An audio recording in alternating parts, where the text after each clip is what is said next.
And the Celtics are about 152. So they have 51 or 2 more. And Livingston has 16 block shots as a rookie. I think Tyler, watch that kid, Sky. He's got 52 block shots. All right, the Celtics controlling the tap as Buckner hit Bird with it. Larry low to Max, and he gets 2. Well, Max took his time on that one. He almost lost it, but had a good game last night. Yes, he did. All right, so the Celtics are up early 2-0. As you look at Isaiah Thomas hitting Livingston, and it is a tie game.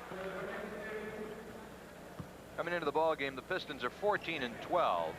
By the way, they're 3rd in the Midwest Division, behind Milwaukee and now Atlanta. Well, no, actually, no, they moved back to 2nd ahead of Atlanta with their win last night. There's a block shot for Terry Tyler coming in. 53 for Tyler now, by the way. The Pistons beat the Cavaliers last night, 97-90, so they moved back ahead of Atlanta in the division. Celtics, of course, are 20-5. Larry Bird, a bullet pass to Ainge, who's open, buries it. 4-2. I have to think that if Dubuque and Benson had stayed healthy, that the Pistons would still be tied with Milwaukee for first place or pretty close to them. I think they're probably the best team in that division. Isaiah Thomas over Bird for 2. Watch Isaiah if you like to see an exceptional playmaker in action. This kid does it all. Bird missing his first shot of the game. Lambier now. Here comes Isaiah. Always under control. How's that? Just took him a minute. Notice how he seized the entire court and responded immediately as soon as it looked like Tyler had an opening to the basket. Without really gaining good control of the ball, he just spun that. And he also misses steal occasionally from the corner. Buckner, Celtics lead 6-4 after Thomas's air ball. If there is a weak part of his game, actually, it's still his shooting. Yes. Although I think, what did he get? 29 against the Celtics in Hartford when they beat the Celtics down there. So he's capable of a big night. But he's averaging nearly 22 a game. Foul line jumper. Well, no problem straight away. So he's a little inconsistent. That's all. It is 6-6 with 10 minutes to go in the first quarter. Celtics and Pistons from the Garden. And of course, Tuesday night we'll have the game at Philadelphia against the Sixers. That should be a dandy. Ainge right around. Nice move up over Tyler. That's pretty by Danny. Just blew by John Long on the baseline there. You've got to give a good driver right or left. You've got to give him something. You can't square off with him. And in this case, he was giving Danny his left, Lambier a little bank shot, and he took it and just blew right by him. They're matching hoops. It's 8-8. Buckner trying to go behind his back. Bird picking up the loose ball. We're tied at 8. 9.5 minutes to go in the quarter. Buckner after a good fake and a runner, no, but a foul called in Detroit. First foul of the game.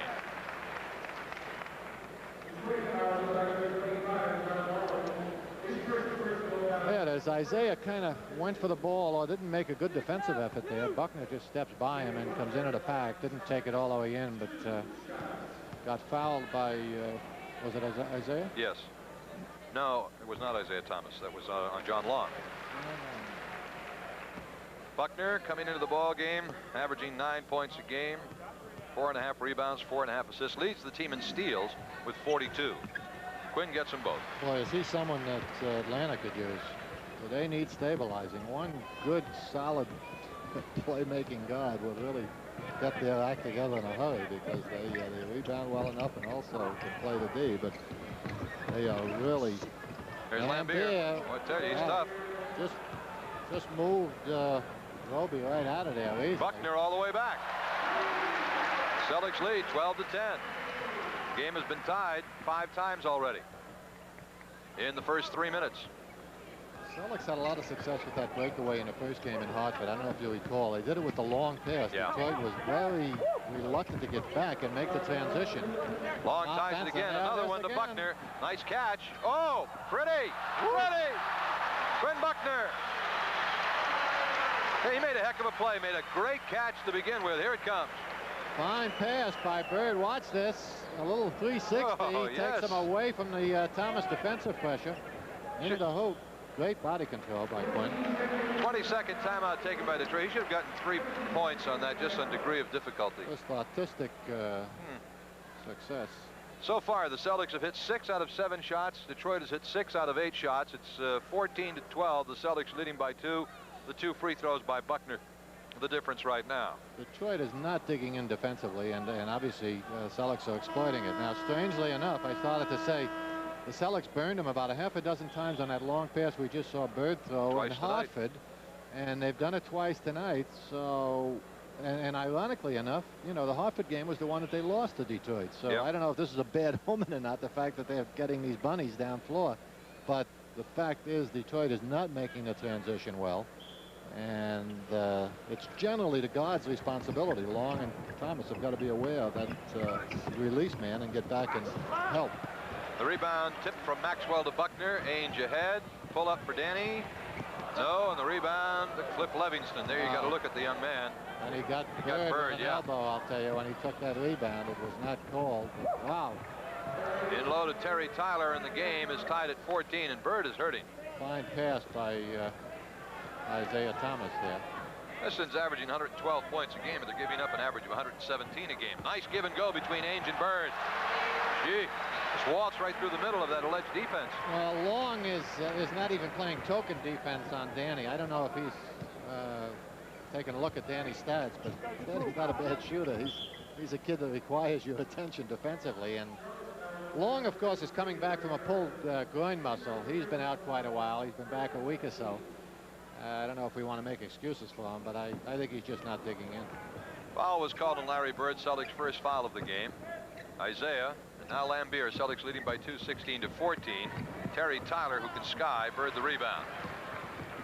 Celtics up 2. Bird weaving his way back. Oh, great pass to Roby. Doesn't get the hoop. What a beautiful pass that was by Bird. The Robes rushed it just a bit. I think he was so surprised that Larry was able to get that pass through to him. Livingston ties it. And we're at 16 apiece. 7:10 to go. First quarter at the Garden. Ainge, now Roby. After Bird measured, he just waltzes through. 18-16. What have we had, Ray Perry? 7 ties so far, first quarter of the game. Pass thrown away by Detroit. Celtics grab a timeout. 6:55 to go. First quarter here at the Garden. As we've had 7 ties already in the first quarter of play. Right now it's the Celtics with a 2-point lead on that basket by Bird. This is the hard way to climb Mount Washington. Datsun has the easy way. 8 great front-wheel drives. The high-mileage Sentra, the 310, the family-size Stanza, the Pulsar NX, and our rugged 4x4s. All built with Datsun quality. All front-wheel driven to take on the toughest terrain. Your nearby Datsun dealer can show you what tough is all about. If you drive them, you'll love them. See your New England Datsun dealer. Come and get it. Sometimes it's hard to pick the right gift idea for somebody special.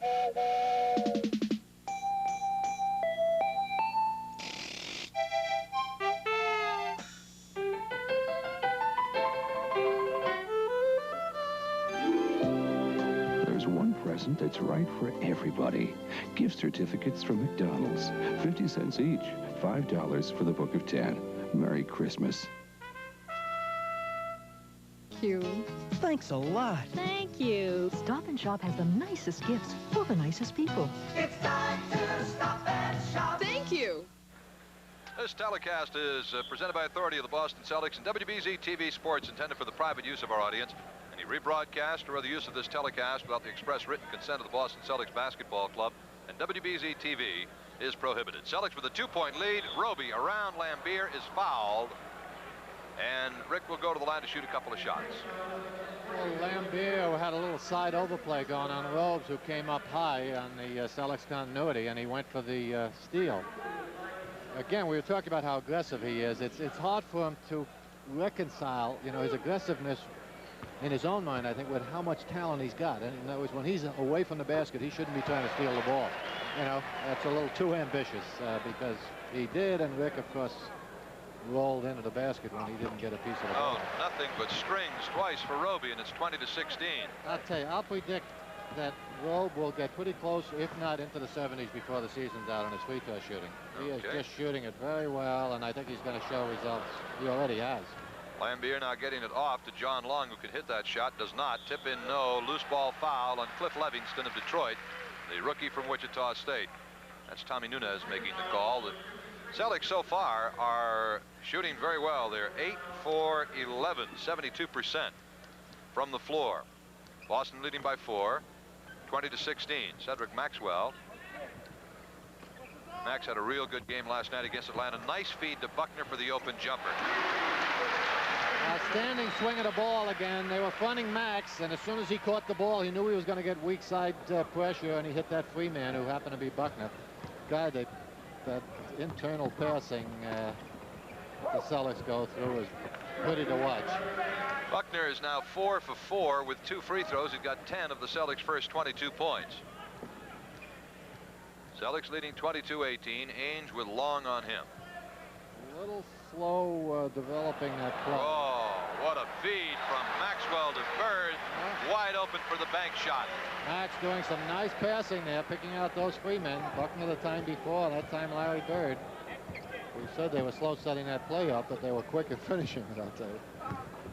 Bird tipping it away, making the steal. Maxwell, the re-steal by Thomas.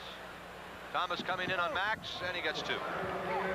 Ever since the Milwaukee game when Maxwell was ejected, he has had some superb games. Oh, my goodness.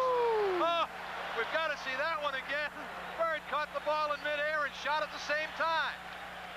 Boy, there's another highlight film job, I'll tell you. Heavenly days. 26-20 Celtics lead. 5 minutes to go in the quarter. That got 15,000 people a little excited. Bird ripping down the rebound behind the back to Buckner. Celtics pushing it up quickly. Quinn losing control of the ball. A foul called in Detroit. A little early for showtime, but the Celtics are laying it on.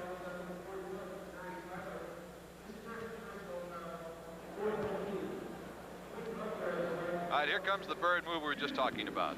I think he sensed that he might not have time to bring it back down and go back up before Levinson got back in defensive position, so he just stayed up there a while longer, and he did a Dr. J trick. 26-20, Buckner missing the front of the 2 shots. Gets the second one. 27-20, Celtics opening up their biggest lead right now. 4:44 to go first quarter. Isaiah Thomas. Remember the national championship team in Indiana? Bill Lambier pumps it home at 27-22.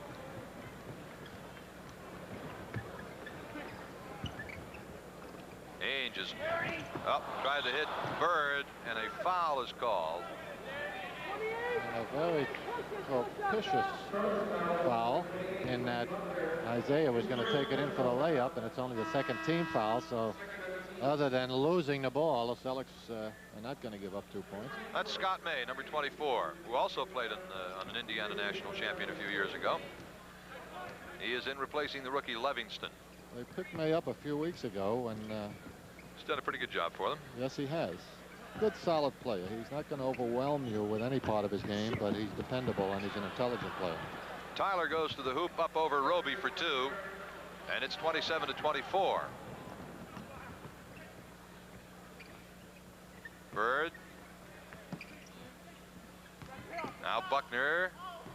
That's the first floor shot he's missed, and a foul is called in the rebounding action. I think it'll be on Roby over the top. Only the 3rd team foul. There it is. Lambier, as you can see, using his hands, trying to get everybody out of the way so he can get the position. May on the miss. Rebound tipped to the hands of Thomas from the baseline. Now Maxwell the rebound, and a loose ball foul against Detroit is called on Terry Tyler. That puts Detroit over the limit. That is their 5th team foul. Now Rick Roby goes out, and into the ball game Kevin McHale. For Detroit, Tyler goes out, and he is replaced by Edgar Jones. There's Kevin McHale, just checked in to replace Roby, and Edgar Jones in for Detroit. So on the floor for the Pistons, we've got Thomas at 1 guard along with Long. Bird shooting 2. They've got Lambier in the middle with May and Jones now the forwards. Celtics just made their first substitution with 3:41 to go in the quarter. Bird makes it 29-24 Celtics. Larry hitting 83% of his foul shots to this point in the season. I tell you, they didn't start tonight, Gil, but Vinny Johnson Oh, and Edgar Jones have been starting now for the past month or so and have played very well, along with Tyler, who was not a starter either. So that when they get back to full strength, you know, the experience and confidence that these three guys have gotten in the last 6 weeks or so, I think is going to make them a much more mature team, certainly, and add to what should be a successful season for Detroit. Edgar Jones has committed a loose ball foul on Larry Bird, and so Larry will go to the foul line to shoot a couple. Right now it's 29-24 Celtics, 3 minutes 20 seconds to go, first quarter. So happen a lot of times a guy will come in off the bench like Edgar did, and the team happens to be in a team foul situation, and it's not that he's not aware of it, but a guy coming in is anxious, you know, to get into the flow and the action quickly, and he's a little overly aggressive. And as I say, if the team is shooting penalty, why he can give up 4 or 6 points in a hurry with 4 fouls. Larry Bird now has 10 points. The Celtics lead 31-24, equaling their biggest lead. Isaiah with Buckner on him tight. Vinnie Johnson getting set to come in for Detroit. Lambier trying to muscle one up. McHale the board. Bird, here they come. Bird in the middle to Buckner. Buckner gaining control of the ball as McHale has it stolen away on his pass intended for Maxwell. Isaiah read that pass. Boy, did he. McHale just gave it away, and what Isaiah back there, he's got such great anticipation. Another steal for Isaiah Thomas. Misses the shot, and he gets an offensive foul out of it. Maxwell just planted himself there and waited. Nice little impish smile on Isaiah's face as he lays there. He knew he fouled Max. 2 good steals in a row, but Detroit doesn't come out of it with anything. He just wipes Max out of there. He's watching, if you notice, to see if the ball's going to go in. All right, we'll be back at the Garden in a little bit. It's 31-24 Celtics. Getty, I take my cap off to you. Your Unleaded Plus saves me money. It costs less than Unleaded Premium. Getty, I take my cap off to you. You've made it a lot easier for me to pay for your gasoline. People everywhere are taking their caps off to Getty. Because Getty's got the grades of gasoline for just about any car on the road today. Getty, I take my cap off to you. Take your cap off to Getty. How can you build a business on the phone? Telemarketing. We showed Patriot Fence Company of West Bridgewater how to use telemarketing to expand their market, speed delivery, make outside sales more productive, and make marginal accounts more profitable. In just 5 years, we have become the largest supplier in the Northeast. Put our telemarketing knowledge to work for your business. Call New England Telephone, 1-800-343-4343. We'll help you do more business every business day. What are you doing, honey? Just want to show you how much I love you. What are you doing? Something I learned today from Blue Cross Blue Shield. Really? It can save your life if you're choking. It's called the Heimlich maneuver. Oh. Of course, if you really were choking, I'd do it a lot harder. Well, let me try. Oh! Like this? You learn fast. I've got a great teacher. Blue Cross and Blue Shield, working for the common herd. When it comes to news, I know news. And in Boston, the news and information leader is Radio 85 WHDH. Was that too good?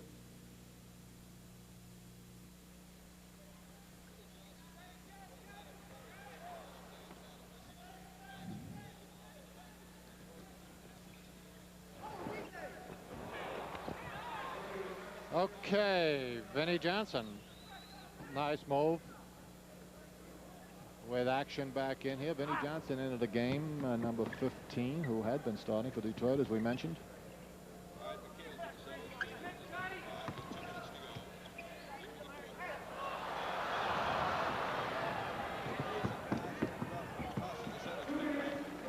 Well, we mentioned a moment ago, showtime started a little prematurely, and Larry normally isn't careless with passes, but I'll tell you again, you know, a less than complete effort against this Detroit team is not going to get it done, even here at home. They hang in tough. All right, the Celtics to put the ball in play. Buckner tries right through the pack and is fouled.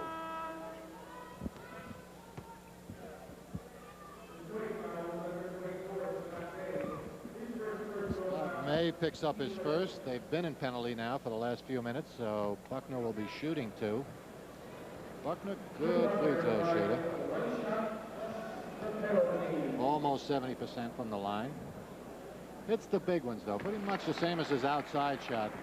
If you stick him out there playing 21 in a schoolyard, I don't think he's going to win any money, but you know, stick him out 17 feet from the basket with one he needs, and he's going to make more than he misses.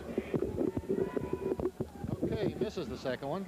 All right, the Celtics back with it as we have a brand new microphone up here if you're wondering why it had disappeared. Bill Lambier with it for Detroit, and the Celtics leading 32-28. Vinnie Johnson. Oh, he's a strong player. Tough rebound. Look at how strong he is. He knocked Ainge back a couple of feet. Fancy move by May.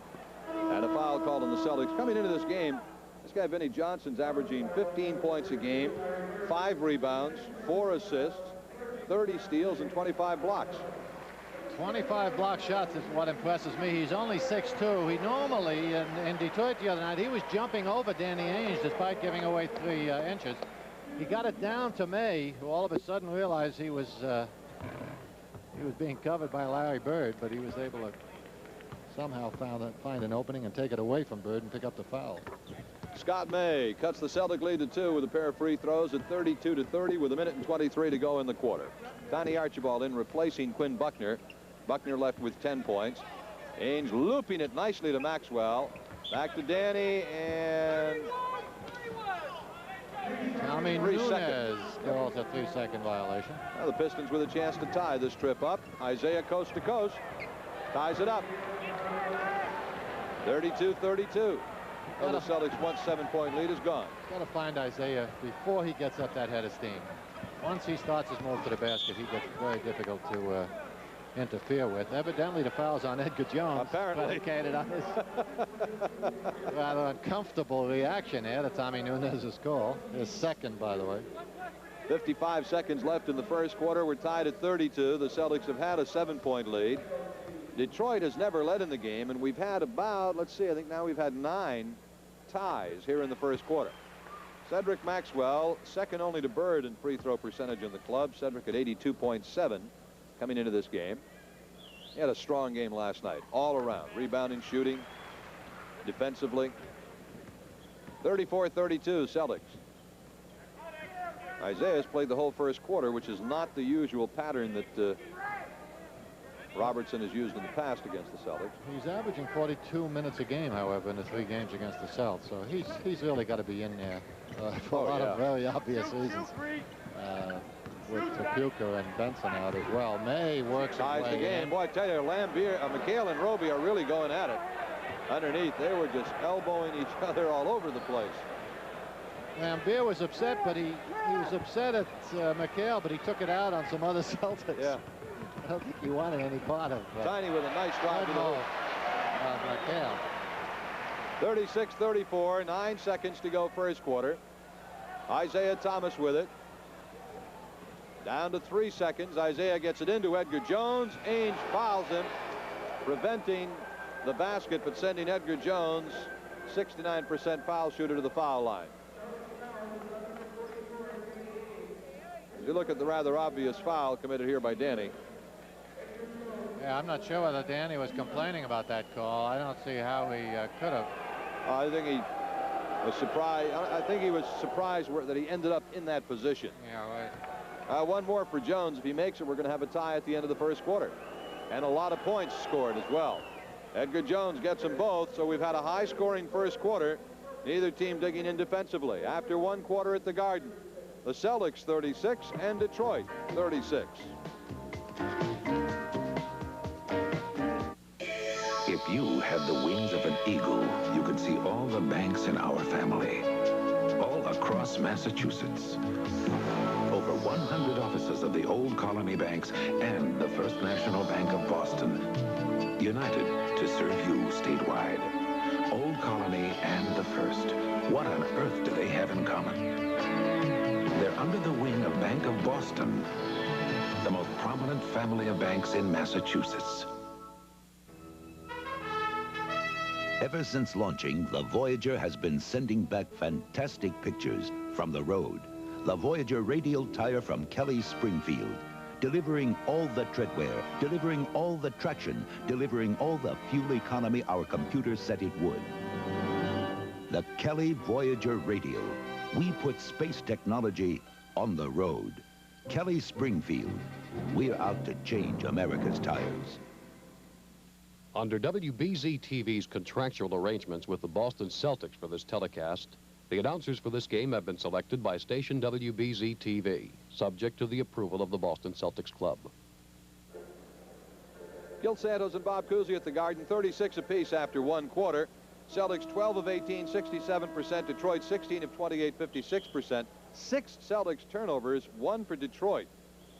Buckner with 12, Bird with 10 for the Celtics, Thomas with 8 for the Pistons. Neither club, Coos, playing what you would call in-your-shirt defense in the first quarter. No, however, some nice offensive moves. The boys, as we said, opened up a little earlier. Detroit has the old mentor. I don't really mean that, Arnold. You're not old at all.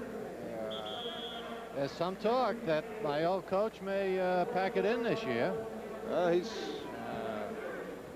think it may depend on whether the Celtics bring another flag to Boston. If they bring number 15 in, why, I guess he might go back to Dorothy in Washington. But that is the first Detroit lead of the game, folks. 38-36 on Vinnie Johnson's hoop. Henderson and Archibald of the Celtics guards, McHale in the middle, Bird and Maxwell up front as we start the second quarter. They will post up Vinnie Johnson on Tiny, by the way, often, I would say. He jumps over Ainge, so he's certainly going to try to take advantage of Tiny. Rebound taken down by John Long. He's at one guard for Detroit with Johnson. Long can fill it up, as you notice. Detroit has Long and Vinnie Johnson at the guards, Lambier at center. The forwards now are Livingston and Edgar Jones. Archibald all the way through, trying to feed it off to Bird. Detroit makes the steal. Long comes back. They're 3-on-2. Nice pass to Cliff Livingston. Detroit, the first 6 points of the second quarter in 1 minute of play. Detroit scores 6 unanswered points. 11 minutes left to go in the first quarter. It is the Pistons 42, the Celtics 36.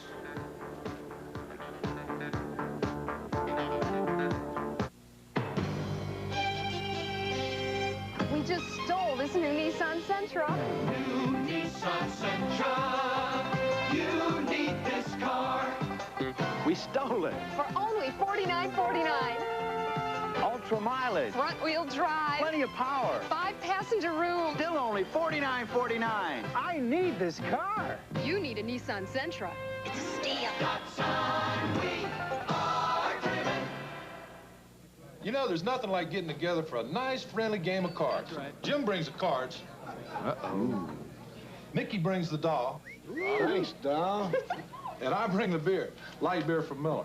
Light tastes great. It's got a third less calories than the regular beer. And it's less filling. And you don't want to get filled up when you're dealing with these guys who... Okay, Numa, cut the cards.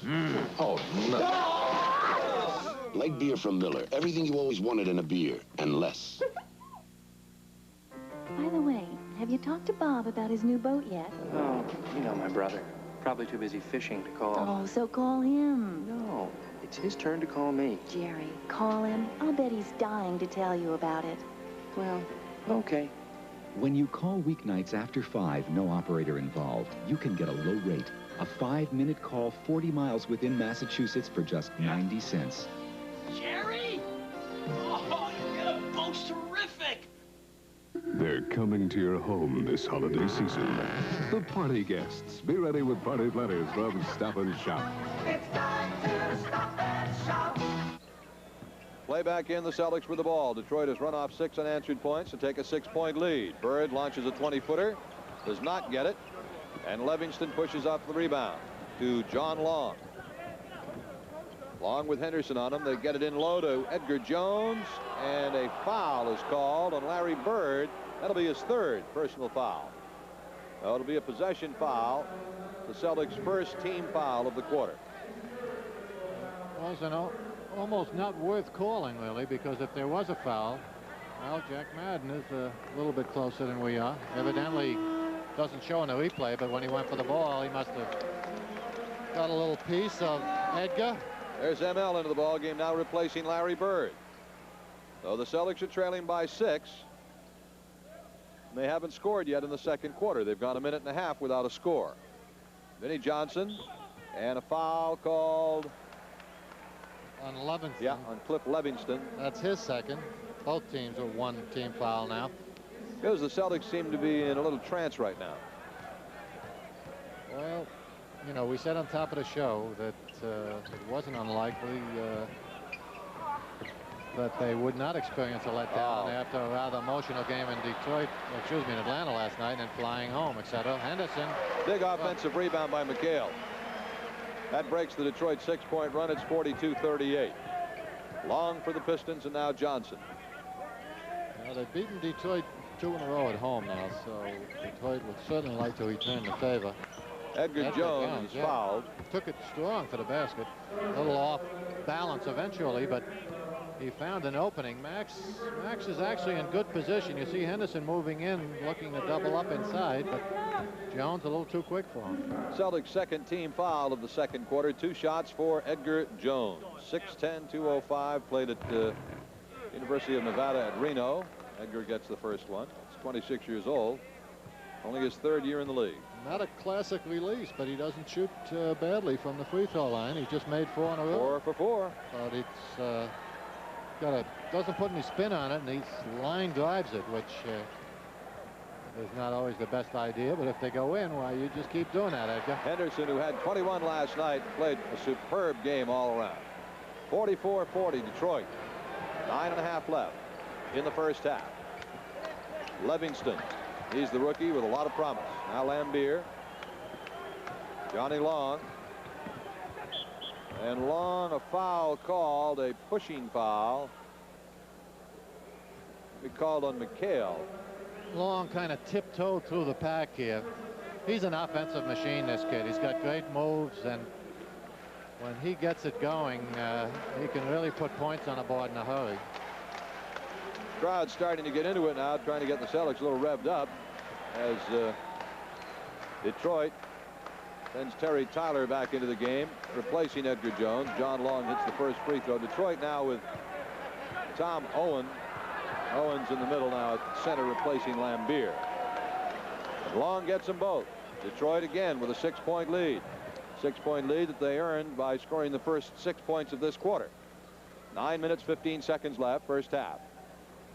Owens has his moments, but he is the soft spot on his team, I believe, at least. Max. You can exploit Owens, although just no sooner said than he went up and got a good loud defensive rebound, right? Detroit's doing a good job off the boards. Livingston balance, and he'll get 2 shots out of this. The Celtics are not taking him seriously, and you know, against this team, Denver, you can get away with that. Less than a complete effort. Here comes the Chief. Yep. Good timing, I think, on a part of Bill Fitch here. Someone you know, Bob? Come on, miss. Sit down there. Is that missing? Oh, Roberta. Free throw is made by Cliff Livingston. Comes Robert Parrish, getting a big ovation from the crowd at the Garden. Cedric Maxwell goes out. So the Chief, who hasn't played in the last 3 ball games, comes into a standing O. Well, Ray Malcuri told us before the game he was ready to go.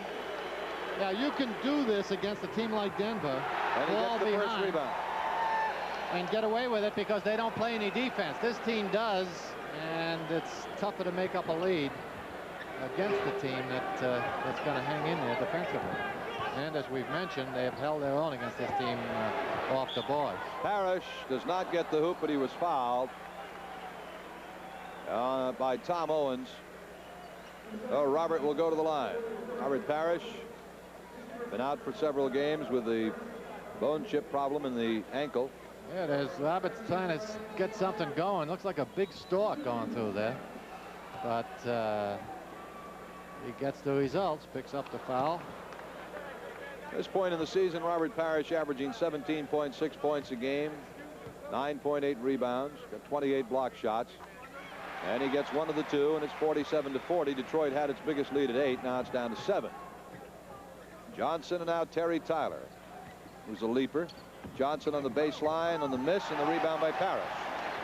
Well, the Chief has come in and made an immediate impact in the rebounding game. Oh, wasn't that pretty? Gerald Henderson, a beautiful alley-oop to Kevin McHale. Dandy. Well, Kevin learned that from Larry Bird in the first quarter, who you saw take a similar shot. Detroit loses the ball. Heavy pressure on defense by the Celtics, makes the turnover. And double dribble is called on ML Carr. And quickly, Bill Lambier is coming back in for Detroit to replace Tom Owens. And Isaiah Thomas is coming back in for Detroit. There's Lambier. A couple of appropriate substitutions by Scotty Robertson, getting Lambier and Isaiah to try to stem this emotional high that the Celtics have all of a sudden gotten on with the insertion of Robert Parrish in the lineup. There's Scotty Robertson. Now they haven't come into the ball game yet. They can't come in yet. Okay, so they're still on the sideline. John Long and now Livingston. Long from downtown. Floats it in. That'll stem the tide as well. 49-43. Detroit by 6 with 7:49 to go first half. Crowd very much involved in this one all of a sudden. They saw their Celtics falling behind. Well, John Long saw his substitution at the bench, decided to get one in a hurry. Chief. Basket counts, and he'll go to the line. Oh, Chief just swooped right in. They gave him the opening, and he reacted to it very quickly here. Again, Owens trying to front. If you go for the ball, you've got to either foul a man or make sure that you get enough of the ball where obviously you disrupt the play. That time he didn't do either, and Robert just stepped in. Parrish has had immediate impact on the game. The Celtics were down 48-40 when he 46-38 when he came in. Now it's 49-46. Livingston. And now Isaiah Thomas.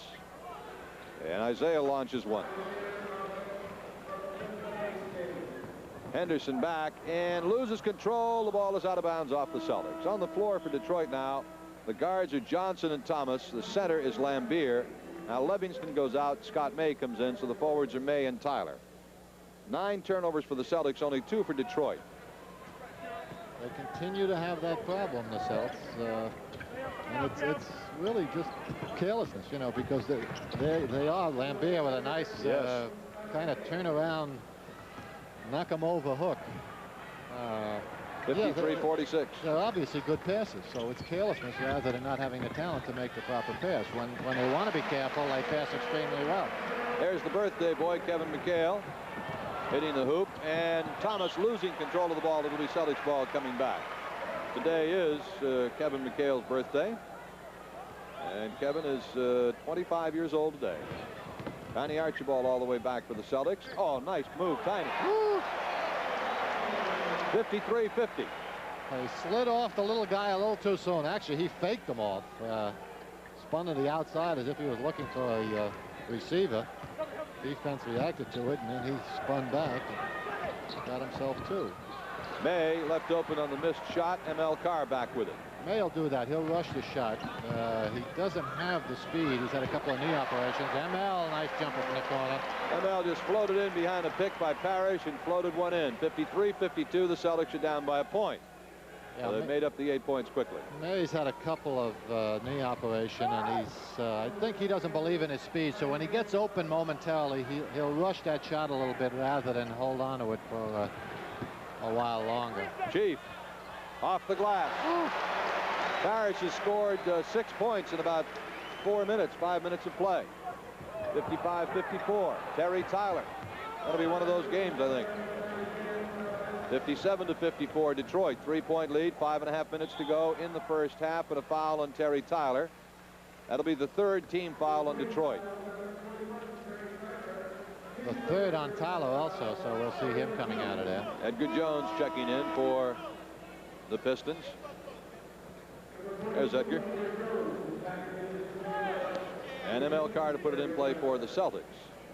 Well, one of the difficulties in this league, most coaches feel they have to generate a pretty good fast-breaking game, you know, to win significantly all season long. The problem is when it comes time to go against a team like the Celtics or Philadelphia or LA, who run their break better than any other teams, it's hard to go out and tell your team to slow down when, you know, you've been talking to them, hey, we've got to run, we've got to turn up fast break baskets. So It creates a problem for teams like Detroit who want to run with the Celtics, but that's how they've beaten them in Detroit a couple of times now. McHale trying to go up for the offensive rebound, and a loose ball foul has been called on Detroit's Bill Laimbeer, and that is his third personal foul.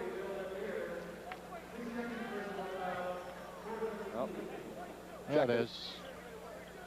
ML steps under the pressure, and Mr. Laimbeer gives Kevin a gentle little nudge. It wasn't anything serious. Tiny on the miss. Parrish working hard for the rebound, kept the ball alive. It goes out of bounds off Detroit. That was the second personal foul on Laimbeer, not the third. 5 minutes to go in the first half. Detroit leading by 3, 57-54. All right, Tiny Archibald.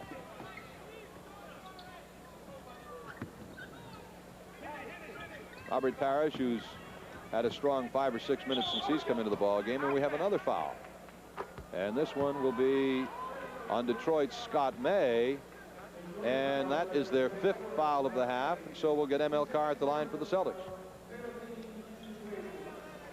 That brings Scotty Robertson up, as you can see, unhappy. I think he's more unhappy. Well, he's looking at the officials like he's upset, but we pointed this out before. Coaches don't like to see off-the-ball fouls when you're in the over the limit team-wise, because they say you're not fouling the man with the ball, you're not trying to stop an attempt at the basket, and you're just letting a man go up and pick up 2 for himself.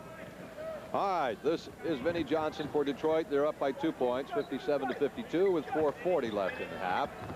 Hook pass by May, the steal by Parrish, ahead to Darrell Henderson. Tie game. Nice down-court pass from Robert Parrish, leading Henderson perfectly.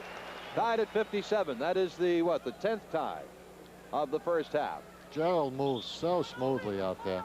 He just kind of floats in, doesn't he, when he gets a step on the field that way? Looks so good lately, too, Bob. He's just doing everything very well. I'll tell you, I've been a Henderson fan for 3 years now. And, the politics of trying to divide playing time is not easy in this league, especially when you got the kind of depth that Bill Fitch has. So there are 4 good guards here all of a sudden. Up to this year, we were talking about that was the need for the Celtics. They had to strengthen that back court corps. But, I'll tell you what, all of a sudden now, as I say, it's a question of finding the right amount of playing time for 4 good guards. Vinnie Johnson makes it 59-57 Detroit. Johnson, an 82% foul shooter. Archibald with it with 4:15 to go in the first half. Carr into the Chief, who swoops for 2. I tell you, on the offensive end, he's just eating Laimbeer alive. Do it, big guy. Tough matchup for Laimbeer. Obviously, he would prefer to guard Rick Roby, where they can both just muscle each other. But Chief is much taller and much quicker, which makes it a difficult matchup for Mr. Laimbeer. Jack Madden calling the foul on ML Carr. And Isaiah Thomas will shoot a couple for Detroit. Now John Long checks in for the Pistons, and he replaces Vinnie Johnson. Detroit is 11 out of 12 at the foul line at this point. They've only missed 1 free throw. Coming into the game, they're not a particularly... oh, yeah, they are a good foul shooting team. 84% as a team. Wait a minute. 74%. Okay. Oh, out of 841 attempts. Okay. But still, 74%. Not too shabby. Not shabby at all. No. Both of them for Thomas, and it's 61-59 Pistons. 3:55 left in the half. Parrish. Now Archibald.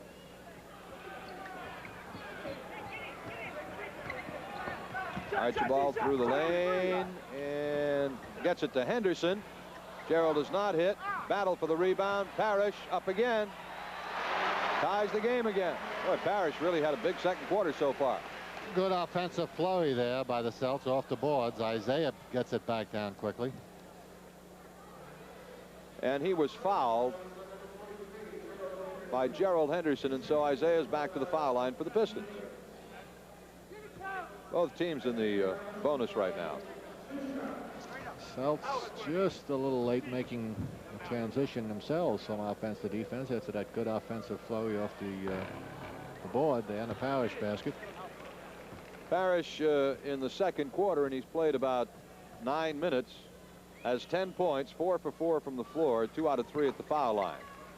Isaiah, 2 more free throws. Pistons continue to bury those free throws. They're now 13 of 14 from the foul line. Well, they're taking it to the basket a little more aggressively than the Celtics so far this half, and it's paid dividends. They've picked up more fouls. ML, and the rebound to Scott May. Now Isaiah Thomas. A nice feed by Thomas. Beauty to John Long. That was a nice play, Gilbert. Nice play. Isaiah held it up just long enough for Long to fill that lane. A charge or a block. May was not quick enough to get in there in front of Tiny in time. It'll be a block. Timeout is taken with just under 3 minutes. 2 minutes and 56 seconds left to go in the first half. Detroit has pulled into a lead again. Right now it is the Pistons 65 and the Celtics 61. Ever notice how things break down after the warranty expires? But if your transmission ever breaks down, you can get a warranty that lasts as long as you own your car. AMCO's car ownership warranty that provides free annual checkups. Wouldn't it be nice if every warranty was this way? AMCO. Why go anywhere else? Wilmington, Lynn, Malden, Arlington, Watertown, Somerville, Alston, Norwood, Quincy, and 9 others. The men of AMCO. The big money season ticket is the simplest way to give someone a shot at $1 million. Because once they have it, they don't have to do a thing. They're automatically entered in every drawing. We'll even let them know if they win. So if you only do one thing this year, give someone a big money season ticket. Until now, where to put your hard-earned money has been a problem. You could get high rates, but you couldn't always get your money when you wanted it. Money market funds had good rates, but were uninsured. Now you can get it all in one place, at the First National Bank of Boston. High rates, check writing privileges, and the security of FDIC insurance. The first rate account, as safe as money in the bank because it is money in the bank. The first rate account, only at Bank of Boston and Old Colony Banks. Thank you. Thanks a lot. Thank you. Stop & Shop has the nicest gifts for the nicest people. It's time to Stop and Shop. Thank you. Gil Santos and Bob Cousy back at the Garden. 2:56 to go in the half. 65-61. Detroit. Coos, would you believe the two teams combined are 48 for 77 from the floor. The two teams combined have only missed 29 shots first half. It has not been a titanic defensive struggle up to now. They've been kind of playing fun basketball, which means, you know, you give me a shot and I'll give you one. Not quite fair. The effort's okay. It's not extreme. Yeah. Neither team is really digging into, and they're both a little slow in making the transition from offense to defense. And both teams have been running an effective break. So the shooting percentage is reflected that. May was blocked, but went right into the hands of Lambier, and so Detroit leads 65-63 with 2:33 left to play in the first half. Carr and now Robert Parrish. Chief on the turnaround. That's the first shot he's missed. Rebound almost tipped in by Henderson. Edgar Jones throws it into the seats, however. 67-63. The scoreboard is wrong. Rebounder to make that outlet himself, especially when he's under pressure, especially when he's not too good a passer to begin with. Give it to the guard, let him make the play. Henderson for the Celtics, down by 4 with 2:10 left in the first half. Henderson goes past Long and is decked by Thomas. It is again. Long insists on giving that baseline away. We saw him do it with Ainge early on in the first quarter, and Danny burned him on it. Once again, see, he's anticipating, they bring that big pick man up, and he's anticipating having to go over the top of the pick, so they give the baseline away. And you can do that with a slower man, but when you do it with a faster man, they just take what you give them, in this case the baseline, and it gives them quite a jump to the basket. Henderson missing the 2 free throws. He hit big pressure ones last night in the overtime. This is 2 here. 2 minutes to go in the half. The Celtics are still down by 4, and the foul on the shot by Scott May by ML Carr. Been a foul shooting contest so far here in the first half. parade at the line. Yeah, it is. They get it in low to me. Joe kind of sinks in and tries to give ML a little help, and good head and shoulder fake.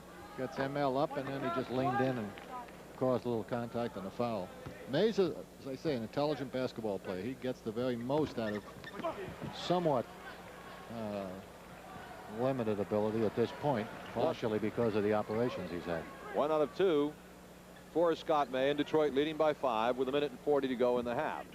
Robert Parrish up over Lambier, and he gets nothing but the bottom of the net. Like he'd never been gone, huh? Yes, sir.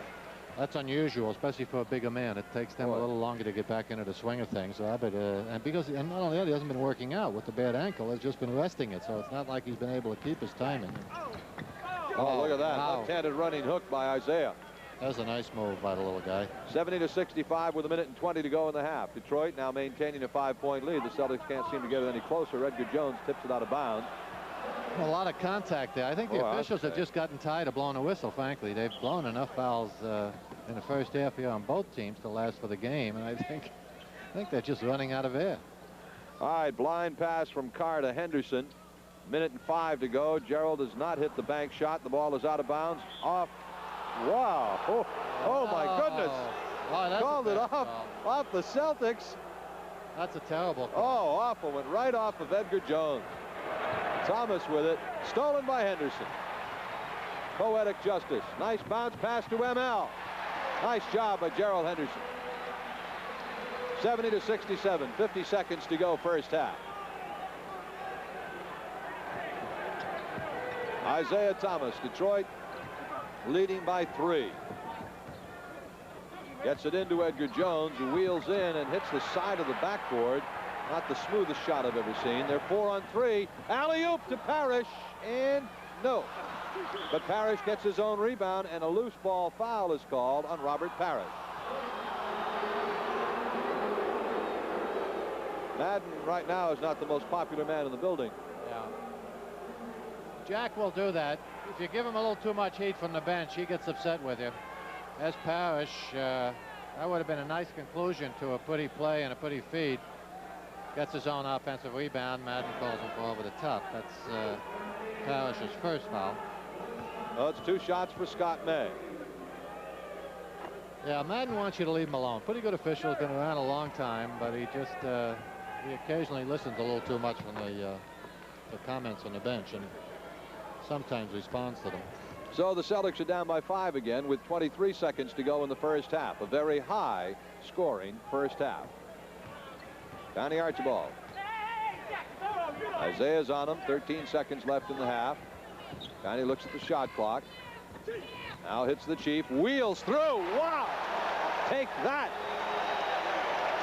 Oh, Edgar Jones got out of the way of that one. That's the end of the half. Robert Parrish, just a tomahawk slam dunk for the Chief. And we have come to the end of the first half at the Boston Garden. The score, the Detroit Pistons with a 3-point lead. It is Detroit 72, the Celtics 69.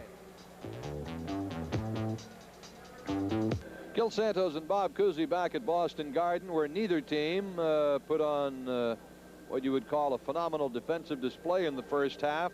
Detroit, very consistent, 36 points in each of the first 2 quarters for their 72 points at the half. The Celtics with 36 in the first quarter, 33 in the second. So Boston is down by 3 at 72-69. Earlier this evening, my man Robert, Bob Cousy, interviewed Celtics trainer Ray Melchiori. They talked about Robert Parrish's injury and other injuries and all the things a trainer has to do. So now let's go to that interview. Raymond, there seems to have been a little mystery, I suppose, attached to the Robert Parrish injury the last couple of days. Can you clear it up and give us a quick update? Well, I think I can, Bob. It's a matter of a fellow like Robert sprains an ankle periodically. You know, he has sprained ankles since he's been here. In a recent game, sprained 2 ankles. And as you know, it's pretty hard to hobble on 2 ankles and to get by. I think... and play in the NBA and chase Moses Malone. That's right. If you have a good office job, you can get by with 2 sprained ankles. But he had swelling and a great deal of pain. And you know, we just felt like the best thing was to rest. And to decide when a player has to come off of rest is pretty much his own discretion.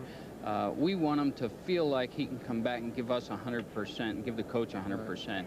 And, you know, at this point in time, that's about where we are with Robert. What about the bone chip business? We spoke with Bill Fitch, I guess right after the Philadelphia game, and he told us that, you know, there was a floating chip in there that it didn't make much sense to go in and operate on it at this point or perhaps ever. Exactly, Bob. You know, Coach Fitch, you know, as well as myself, we stay, and Doc Silva and everything, we stay very close together on these things. These chips, these bone chips, as they're referred to, are found in most athletes' ankles, whether they be the weekend runner or a professional basketball player. When there's a sprain on top of an injury like this, or a chronic problem, if you would, then we have a problem. And as long as the ankle calms down and strength is maintained in the muscles that support the ankle, we can go with them. Actually, the Celtics have been pretty fortunate, due to no small measure, I think, in terms of the work you do preseason with them, and in terms of not having really that many injuries. The only other one I guess we should check on is Rick Roby, who seems to have overcome any, you know, any back spasms that he was afflicted with last week. Well, thank you, Bob, to start out. Isn't that what you asked me to ask you? Yeah, that was it. I'll pay you later. But really, it's, as you well know, the type of banging and hitting that the big guys take in there is just, it's traumatic to watch, let alone to be in there and be a part of it. Rick, who gives it 100%, whether it's in practice or whenever, has sustained some back strains, and it seems to be playing pretty well with it right now, and you know, I'm happy for that. Sure has. You know, we were kidding a moment ago, but actually the trainer's responsibility with any sports team, and certainly basketball as much as any, has become much more critical and a much more integral part of the success of the team. And it's become much more comprehensive. In the time you've been in the league, how have your responsibilities changed? I mean, you're still doing 6 things and traveling secretary and the whole bit, but I mean, in terms of the athletic preparation, physical preparation of the athlete prior to the season, you know, this has been enlarged considerably. We get so much more involved simply because of the increased interest in weight training and flexibility training, which we try to do both. And you have to find a point where the player can maintain his strength but still maintain his flexibility so that he can shoot the ball and run and do these other things. So it cuts down, I think, without question, on the injury factor once the season begins. There's no question about it, Bob. The strength training, flexibility in itself is so very, very important. We've seen injuries that we can't treat any other way but with ice and flexibility, and it's working. And that's could be extended to younger athletes as well, I assume. Oh, I think it's important. We started to lose our flexibility at age 11, and you know, the program we have takes about 15 minutes prior to practice, and when we do have an injury as such, we spend a little bit more time with the athletes. And you'll notice our players, what seems to be laying around the floor relaxing, they're actually stretching and trying to do different things and stretch out the muscles that they're using the most. Are the athletes still reluctant or difficult to get to take treatment, or you still have to nursemaid them the way, way Arnold did 20 years ago? You absolutely do, and it's the type of thing, when one of the players has an injury, everybody watches the treatment. It's sort of like in the clinic situation, everybody seems to be familiar with everybody else's injury. And our group, as you well know, are very close, and nothing gets by unnoticed. So if one player is doing something that I have recommended due to an injury or maybe to prevent an injury, the next thing you know, all 12 of them are doing it. And that's good from our standpoint of view, because it encourages you know, the players to stretch or whatever the exercise happens to be. Good, Raymond. Thank you very much. Keep them healthy, and for doing such a good job, we've got a little goodie here from Sherman's. Thanks for joining us. Bob. All right, Raymond. Thank Good to you. see you. Okay, we shall be back with second half action in just a moment. Gil Santos and Bob Cousy back at Boston Garden. At halftime, it is Detroit leading the Celtics by 3 points, 72-69. We've had a wild first half. 61% shooting for the Celtics, 62% for Detroit. The Pistons are 27 of 43. The Celtics are 26 out of 44. At the foul line, Detroit 18 out of 20. The Celtics 17 out of 23. So both clubs shooting well at the foul line as well. The rebounding, Detroit leads by 1, 18-17. Great first half for Robert Parrish. He came off the bench in the second quarter, played about 7-8 minutes or so. In that space of time, he scored 14 points and had 5 rebounds. When he came in, the Celtics were down by 8.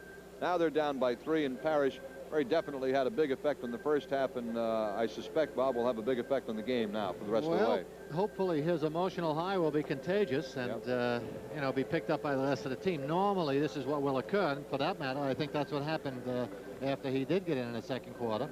See the statistics there, and, well, I tell you, the shooting. Yeah, shootout at the OK Corral, partially due to a little reluctance to really dig in that hard on the day, but as we pointed out, you know, it's not a question of either team loafing. They are both running their breaks so effectively that they're just getting down there and turning up good shot selection, as opposed to last night we were talking about Detroit, you know, settling for the outside shot, being sloppy with their break, not turning over the good basket, and that what obviously affects the team shooting percentage. Well, right now, the Celtics, having given up 72 points in the first half, I would suspect, Bob, in the second half, they're going to come out and really put some pressure defense on to see if they can slow this Detroit momentum down. I mean, it's only a 3-point lead, but still, they're obviously feeling in the flow offensively. It would be a good idea. Let me just, hypothetical situation in this league. One of the difficulties with trying to implement a game plan, as opposed to in football, for instance, is that implementing any kind of theory that you lay out on a blackboard in the locker room before you come out is predicated on a sustained effort on the part of the team.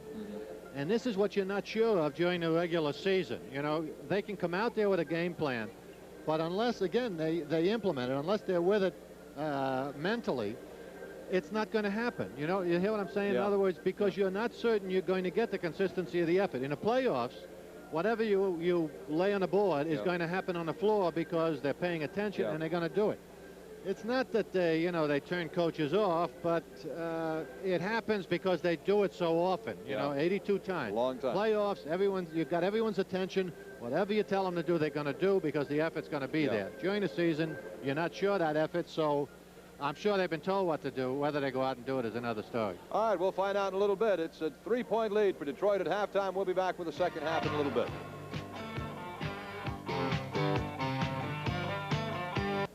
And we're back at the Garden. Gil Santos and Bob Cousy. The scoring in the first half individually. Parrish with 14 for the Celtics, 12 for Quinn Buckner, 10 for Larry Bird. Those are the double figures, people. Then we've got Henderson and Archibald and Ainge with 6 apiece. ML Carr with 5.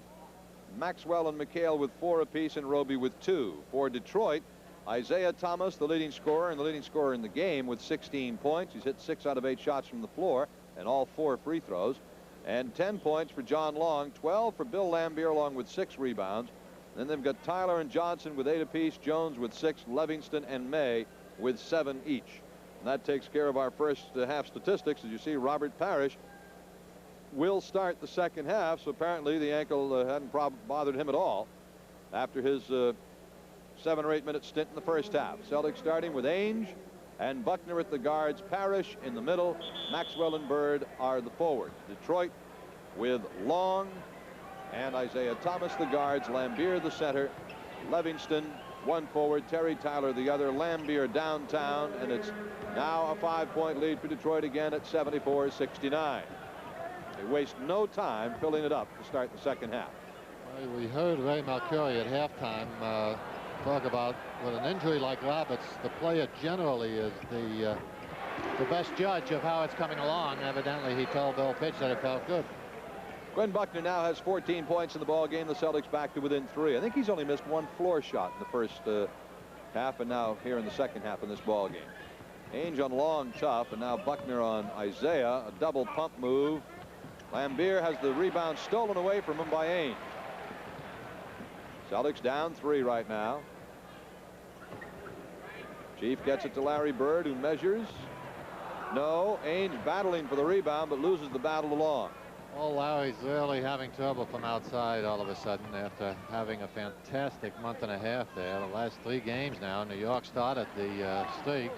Oh, Isaiah Thomas and Buckner collide as Thomas went for the steal, and they banged heads, and Isaiah got the worst of it. Let's see it coming here. Bird on the outlet.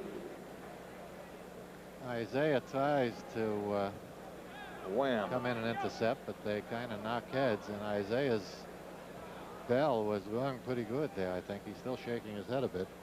Picks up his 3rd foul, I believe. Al Buckner, of course, is a very strong young man, 6'3", 205 pounds. He was a good enough football player at Indiana as a freshman and a sophomore to be drafted by the NFL. He is rock solid. Outstanding defensive back. Bird measuring. Yes. He slowed that motion down just a bit. Yes, he did. I think. Did you notice that? And, yes. Stayed with the shot a little bit longer. Got a little better follow through, I guess. Isaiah kicking it off to John Long. He never has a problem shooting the ball. It's all in the wrist. And John Long shoots a wrist shot, but does it very well. Parrish off the glass. No. Maxwell. Nice job on the offensive board for Cedric. He worked for that one. Earned it. 76-75. Detroit by 1. They've led since they went ahead 46-40, or the 42-36 to start the 2nd quarter. Thomas over Parrish. It's the 2nd time Isaiah's gone in with that little left-handed hook. Ainge after the fake. Yes. Not the best shot in the world, but it became a heck of a lot better once it hit those strings and it went through for 2. 78-77. Detroit by 1. Watch Isaiah use that pick, that high pick out there. Does it beautifully. Oh, tip in by Livingston. The rookie doing the good job. 80-77 for Livingston. Livingston and Ricky Pierce, the other rookie, missed training camp. That delayed their development just a bit, although Livingston's making obviously better progress than Pierce. Bird again. And he did the same thing that time, Bob. Slowed it down, followed through completely. 80-79. 9 minutes to go, 3rd quarter. Detroit by a point in a high-scoring war here at the Garden. And these guys are just filling it up left and right. There's Lambier. Well, Celts are. I think 3 in a row. I think he found out what he was doing wrong. 3 in a row for Larry Bird. All of them from outside. I don't like the golf swing. It's complicated, but when you get it good and discover what you were doing wrong, then you want to hit it all night long. You know about the golf swing. Oh yeah, it's my favorite sport, Bob. I could watch it for days. Bird the rebound. Celtics are down by 1. Ainge pushes it up as the Celts look for the lead. Danny gets it. The Celtics lead by 1. 83-82. Detroit quickly grabs a 20-second timeout. And it's a big hand, a standing O for the Celtics, who have come on to take a 1-point lead here off jump shots from Larry Bird, who hit 3, and Danny Ainge, who hit 2. The Celtics are 7 for 10 here in the 3rd quarter. The Celtics have ripped in 14 points. Bird and Ainge have 10 between the 2 of them. Well, again, that's the problem playing run and gun with the Celts. They simply have more guns than most any team in the league, and certainly more than Detroit. So, Detroit has been executing their offense well. They've been running their break well, so forth. But unless they complement that with a little better defensive effort, they're not going to beat a team like the Celtics once they heat up their machine, Detroit makes a change. Scott May comes in, and he replaces Cliff Livingston at forward for the Pistons. Tyler with Maxwell on him, and yes, he traveled. Nice defensive job by Maxwell as Tyler tried to go around him. Oh, the steal by Thomas and the re-steal. Buckner tipping to Ainge. Isaiah is so quick, anticipates the pass so well. 8 minutes to go, 3rd quarter. The Celtics are up by 1 now, 83-82. Bird finding Maxwell, sneaking in. Nice pass. Yeah, they bring Parrish up high because Lambier's been giving him pressure up there. Take him out of the play. and Tyler's been fronting Maxwell low. So with the big guy out of the middle, if they can just get it over Tyler's head, which they did that time, it gives Max a layup. Isaiah Thomas gets it inside, and a foul is called on Cedric Maxwell. Cedric's third personal foul. Tyler trying to lean over. You notice if you're going to establish that position inside, you got to take up a lot of room. You got to spread the arms. You got to bend into the man. Try to create contact once you get it to pick up that foul. Isaiah with a nice turnaround jumper from about 16. All right, the Celtics lead is back down to 1 point as Ainge works it to Bird. Now Maxwell. Ainge with Long on him. Buckner. Buckner through the middle, left-handed block by Tyler. Johnny Long bringing it back and loses control, and Quinn Buckner picks it up.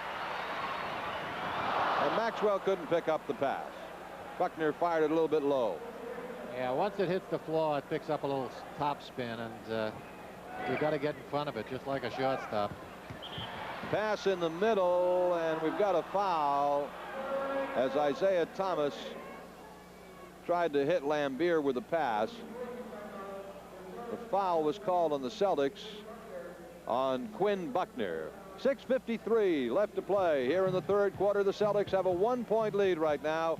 It is Boston 85 and Detroit 84.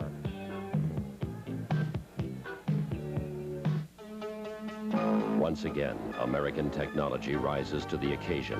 An American radial tire specially designed to replace the original tires on your small import with the exact metric size, the Kelly Metric. Born of American computer technology to give you outstanding performance on American roads. The Kelly Metric steel-belted radial, the American tire for your imported car. Kelly Springfield, we're out to change America's tires. Why don't you call Kate and see how she's doing? Oh, she doesn't need to hear from her mother again this week. Anyway, she's probably out after work with her friends. Oh, I recall an evening or two alone when I moved away from home. Well, I'll try, but I bet she won't be home for hours. When you call weeknights after 5, no operator involved, you can get a low rate. A 5-minute call 40 miles within Massachusetts for just 90 cents. Mom. Until now, where to put your hard-earned money has been a problem. You could get high rates, but you couldn't always get your money when you wanted it. Money market funds had good rates, but were uninsured. Now you can get it all in one place at the First National Bank of Boston. High rates, check-writing privileges, and the security of FDIC insurance. The first rate account, as safe as money in the bank because it is money in the bank. The first rate account, only at Bank of Boston and Old Colony Banks. Be sure to vote for the Stop and Shop Celtic Player of the Game at any participating Stop and Shop. No purchase necessary. If your ballot is drawn at a televised game, you win a $25 Stop and Shop gift certificate. And if it correctly names the Celtic Player of the Game, you'll win a $100 Stop and Shop gift certificate. Pretty good deal. All right, Celtics by 1. 6:53 left to play, third quarter. Isaiah Thomas right now with 20 points in the game to lead all scorers. Celtics 8 for 11 here in the third quarter. Thomas trying to dish it off in the middle. Ball kicked away, but Thomas picks it back up. There's 7 seconds on the shot clock for Detroit. Thomas, air ball, Parrish with it. Now Ainge. Celtics up 1. Bird has 16 at this point in the ball game. Nice feed to Parrish. Ball goes loose, and it was out of bounds off the Celtics. So Isaiah brings it back and looking to put Detroit ahead. This is Edgar Jones, who has checked into the ball game. Edgar now in the middle and does not hit it. Maxwell gets the rebound. Good work by Max. Buckner, who's been hot tonight, still is. How many has he got, Ray Perry? 16. 16. For Quinn Buckner, his season high with the Celtics has been 20. 5:52 left, 6 for 7 from the field for Quinn Buckner. Third quarter, Celtics are leading 3. Long picked up on the switch by Ainge. Now was Thomas. Fires a line drive up there. Bird head to Maxwell. On the feed off to Ainge, and Danny did not quite catch up with it. That's too bad. Max got careless with it. That's what we were talking about earlier in the first half. you know, a nice feed by Bird on that instant layup. He almost had his outlet picked out before his feet hit the floor. Good rebounders will do that. When they know they've got the defensive rebound, they'll, if they have enough time, look around, try to get that outlet down as deep as possible to set up the break. Blocked by Parrish, partially blocked in midair. Vinnie Johnson, by the way, is in replacing Long. Alley-oop! Oh. Beautiful! Buckner to Robert Parrish. Watch this one, folks. Outstanding pass and finish of the play by Robert Parrish. Almost turned him around a bit. Celtics are now up by 5 points. Maxwell another rebound. As the Celtics have put together a tough third quarter. Buckner missing the shot. Vinnie Johnson the rebound, and Isaiah Thomas has hit the floor and he is injured. That's not what Scotty Robertson needs at this point. They've already lost, what, 54 player games to injuries in 26 games. So he's had his fill of injuries this year. He's hurting right now. Foul was called on Ainge, and Thomas appears to have twisted his ankle. Yeah, you can see. Yeah. Oh, wow. Yeah. He's hobbling off. So Walker Russell comes in for Detroit, replacing Isaiah Thomas. 4th round draft pick this year. And he's the answer to a trivia question. You know what it is? What, There's a working on Thomas's left ankle. Walker Russell. What famous center for the Celtics had the same name? Well, Walker Russell had 2 brothers, Frank Russell and Campy Russell, who have played in the NBA. Thus, he is a member of the only family to produce 3 brothers to play in the NBA. And a foul is called, and Walker Russell will be going to the foul line. His brother Frank played with Chicago, and of course Campy Russell was with Cleveland and the Knicks. And now Walker Russell, a rookie from Western Michigan, made the Pistons. And no other family has put 3 brothers into the league. I got a whole bunch of these little goodies. You're impressed, I can see that. Oh, boy. Oh. Thank you very much. Kid can shoot foul shots, I'll tell you that. 85.7% foul shooter is Walker Russell. 89-86, he cuts the Celtics lead to 3 points. 4.5 minutes left, third quarter. Can I use that on a banquet circuit, by the way? Well, now that you got your Channel 4 pin, probably do whatever you'd like. Walker gets 2 free throws and he leaves, and John Long comes back in. Isaiah Thomas is still out, and it's still hurting a bit. Yeah, they're still working on it. Bird behind the back, floats it. No. Oh, Lambier, a rugged rebound. Vinnie Johnson. Edgar Jones trying to take the baseline. Horrendous shot. Basket goes in. I think Maxwell probably got the tip in. They're going to give Maxwell a loose ball foul. Let's see if Max is the one that tipped it in. Let's take a peek. Get it inside to Edgar Jones. He tries to take Bird to the outside. That doesn't work. Wheels back into the middle. Yeah, went off Maxwell's hands. Yeah. And Lambier's at the line shooting 1.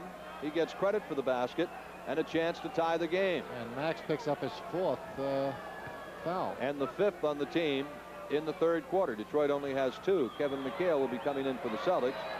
Lambier with 18 points as he stands up there. Also 19. Gets Bill Fitch up from the bench. He's, I think, getting just a mite upset at Jack Madden. Detroit with a 5-point run, and the game is tied. Pass in low to Maxwell is missed. Max with a rebound. Strong work. Good work by Max. Basket counts, and he's fouled. Oh, Bob Cousy, look what has just been delivered to me. As you take a look at it here in the replay. Way to stay with it, Max. That's what offensive rebounding is all about. Quick feet, quick hands, quick reaction back to the ball, and beat the 2 or 3 blue shirts in this case that are surrounding you, and hang tough. A beautiful TV4 pin has been delivered to me by Don Larrick. Huh? How about that? Boy, I wish I had one of those. You do. Wow. Max at the line shooting 1. I tell you, one of the funniest sights I've ever seen in my life occurred this morning on the team bus as we left Atlanta. Kevin McHale asked me if I'd look toward, see who's sitting next to Max in the back of the bus, and sitting next to him was a gigantic pink panther, about 5 feet tall, in the chair. Cedric is a great Pink Panther fan. The steal by Buckner. Is he having a game? And he was fouled by Vinnie Johnson, which killed the Celtics' opportunity at a breakaway. Maxwell goes out and McHale comes in.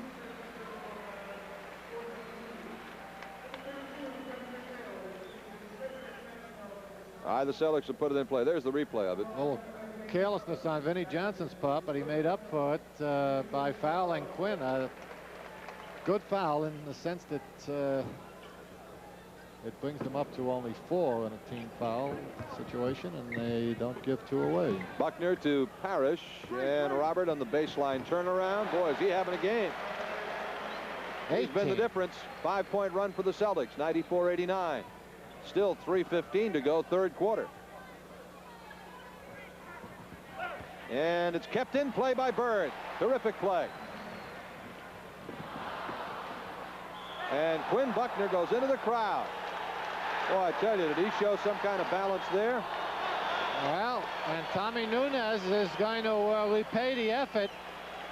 He's evidently going to give Detroit, take the ball away from Detroit and give it to the Celtics. He's explaining the move to Jack Madden, who doesn't understand it either. I think it has something to do with Scotty Robertson being out of the box in front of the bench. Now, Robertson is complaining. Yeah, the coaches can no longer stray. They're restricted. Just notice they're pointing to a spot on the floor. I think he's penalizing Scotty for being in a way, feeling that perhaps Quinn could have saved the ball if Scotty hadn't been there, okay? All right, so the Celtics get the ball. McHale has it knocked out of his hands by Terry Tyler. Because there wasn't much question the ball went out off the Celtics, but I think he felt that Scotty took the opportunity away from Quinn to save it. So there's a timeout taken by the Detroit Pistons with 3 minutes to go. Getty, I take my cap off to you. You're selling regular gasoline at a great price. Getty, I take my cap off to you.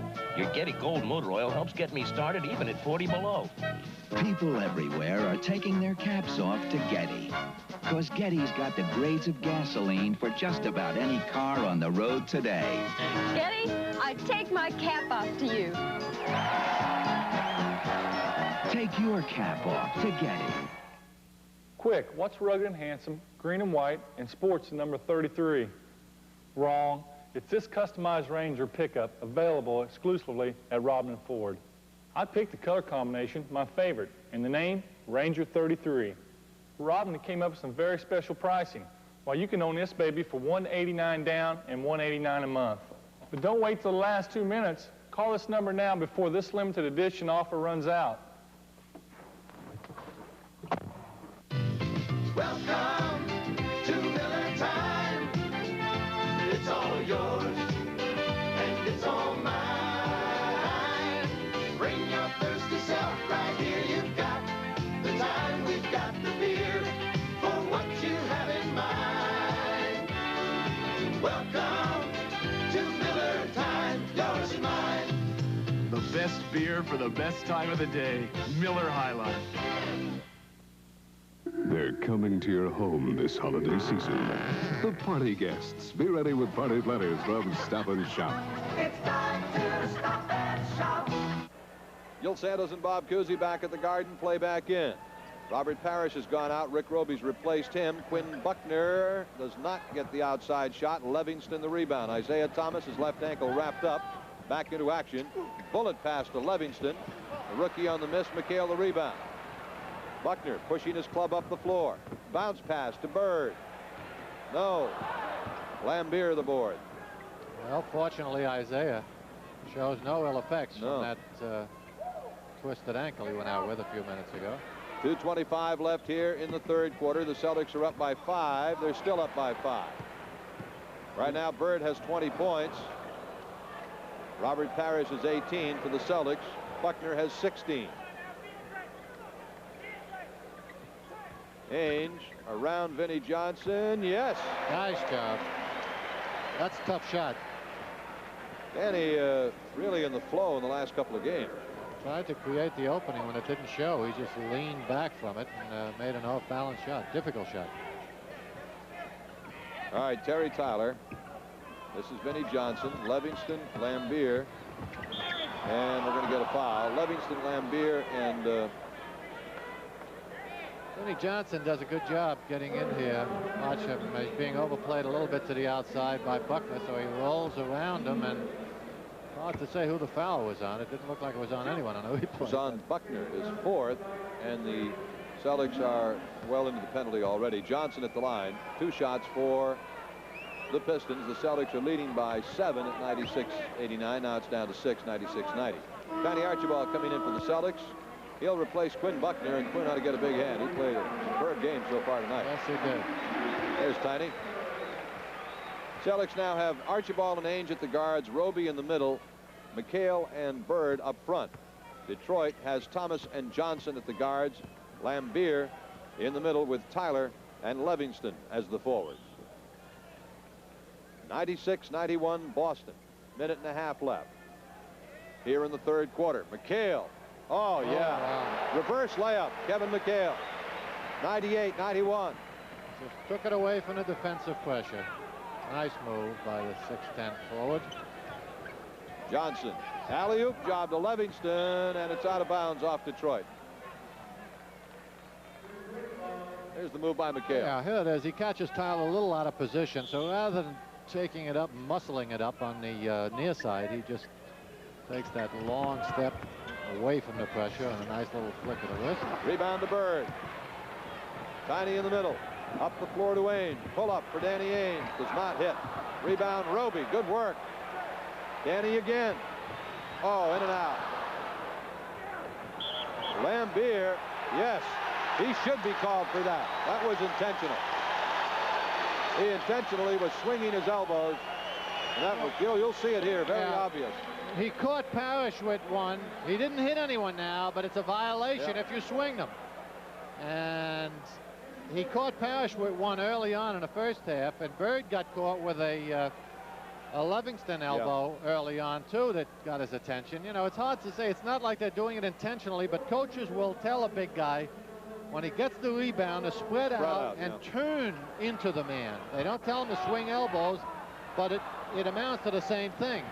And Lambier's a big man, and when he turns, he's going to get people's attention.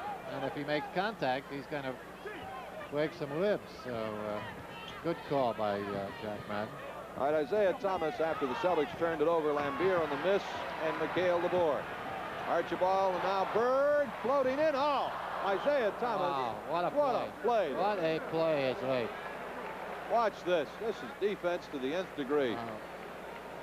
Bird sidesteps the pressure here.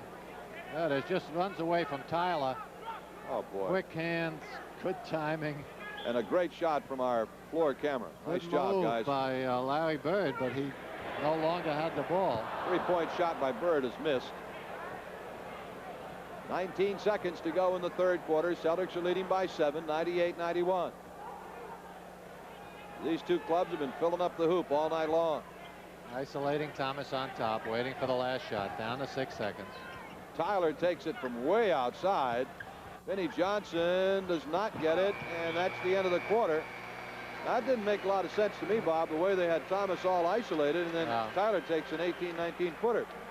All right, after 3 quarters, the Celtics with a strong third quarter have pulled ahead. It is Boston 98, Detroit 91. McDonald's Quarter Pounder has more of what you love a hamburger for. More all-American beef. More onions, pickles, please. Mellow American cheese. More of what you love a hamburger for. Ooh, yeah, there's more. To a quarter pounder with cheese. Yeah, there's more. You deserve a break today. More people order quarters 'cause a quarter has more. Until now, where to put your hard-earned money has been a problem. You could get high rates, but you couldn't always get your money when you wanted it. Money market funds had good rates, but were uninsured. Now you can get it all in one place at the First National Bank of Boston.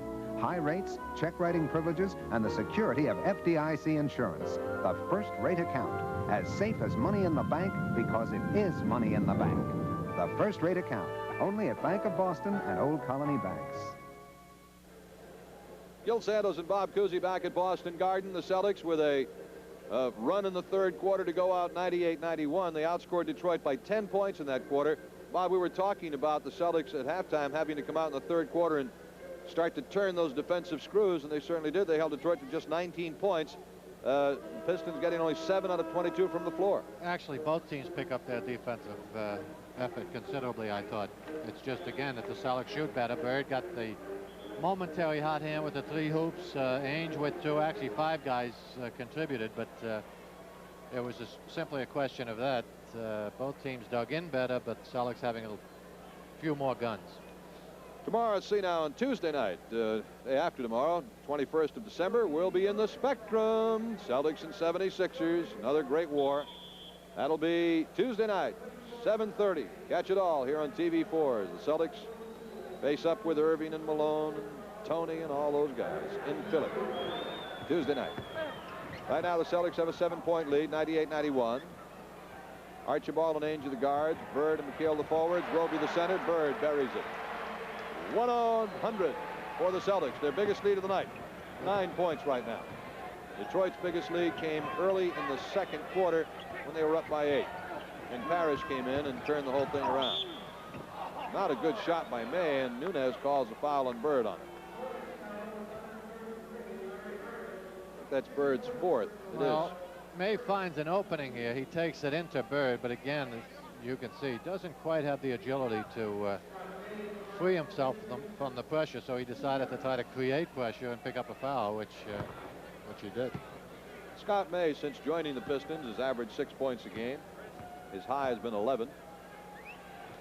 And he gets both free throws. The Pistons have Thomas and Long at the guards now, with Owens in replacing Lambier at center. Jones and May the forwards. Celtics leading by 7, 100-93. Bird trying to spin on May.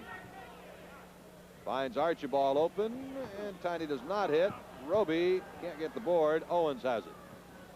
Isaiah Thomas galloping on the cut to May. Nice all-around play by the Pistons. So they run the first. They run. Oh, the steal by Thomas. Woo. Quick as an eye. Getting bat an eye while that guy around. He lays it in. The Pistons have run 6 points. 100-97. I'll tell you, this kid's going to become, if he's not now, the premier small guard in the NBA. For his second year, a lot of people feel that he is that effective now. McHale. Celtics are back up by 5. 102-97. May blocked by Kevin McHale, his 59th block of the season. They're 4-on-1. Dishing off to Ainge, loses control. Roby lays it in. Basket count. And he'll go to the line. Not exactly the way Tiny wanted to set that play up. You notice he moved left so he could pass right and draw the defense away from the wingman Ainge. Ainge couldn't wet the handle, but a little fortuitous bounce there into Rick Roby's hands, and he obliges with the 2. There's Cliff Livingston back in for Detroit, replaces May. Celtics now have Maxwell in replacing Bird, so it's Maxwell and McHale as the forwards, Roby at center. And he does not get the free throw. Archibald and Ainge are the guards. 104-97, Celtics by 7, 10 minutes to go in the game. This thing will get up in the 120s at this rate. Thomas, little bounce pass to Edgar Jones. Basket counts. Wow, nice job. Roby. Nice. Not the smoothest play in the world, but it worked. Nice job. Just absorbed the full impact of that confrontation by Robes there. Still was able to... Roby's got him by 35 pounds. Yeah, maintain his body control and make that shot. Edgar Jones makes it a 3-point play, and it's suddenly back to a 4-point game. The Celtics' once 9-point lead has dwindled to 4, 104-100. Archibald now Ainge. Danny around the Roby pick. Open jumper. Danny's got the jumper cooking in pretty good shape last couple of games. 14 points for Danny now. It's 15 last night. Celtics are up by 6. Isaiah. Archibald didn't fall for any of the fakes, and Livingston bounces it right into the hands of McHale. And we're getting a foul called on Kevin McHale. Loose ball foul. Bill Fitch obviously not pleased. Bill saying, you're really searching, Jack. Let the boys play. We've called enough fouls tonight. Yeah, that's, wow. All right, Detroit gets possession. That's the third team foul on the Celtics here in the fourth quarter. Thomas looping it to Livingston. No basket. Traveling. Cliff Livingston.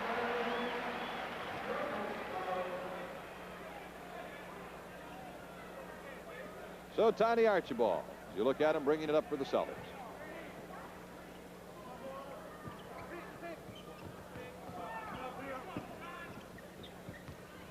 Ainge through the lane, gets the good bounce. 108-100. Jones. Charge on Edgar Jones.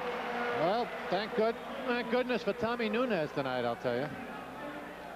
He's, to some degree, 5 fouls neutralizing number 14. It's the 5th foul on Edgar Jones. Oh, the alley-oop into McHale. Misses the shot. Maxwell, no, called for steps. Now Jones will go out for Detroit, be replaced by Terry Tyler. Oh, it's Long and Thomas at the guards, Owens at center. Tyler and Livingston are the Detroit forwards. Kelly Tripucka still out of the Detroit lineup.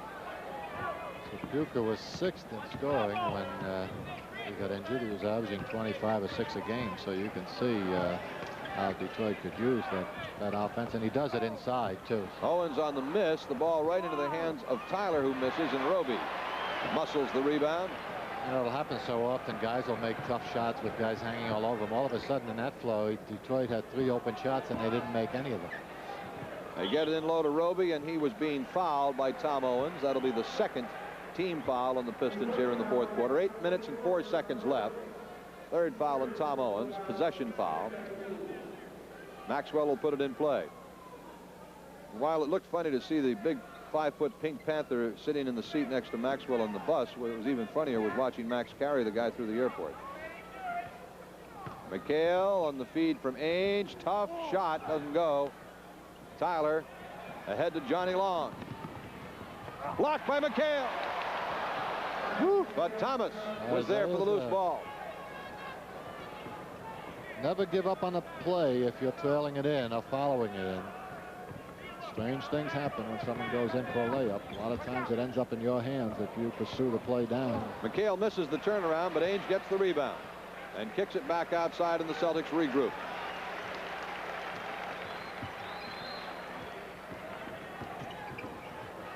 Archibald wheels through, dishes to McHale, blocked, foul.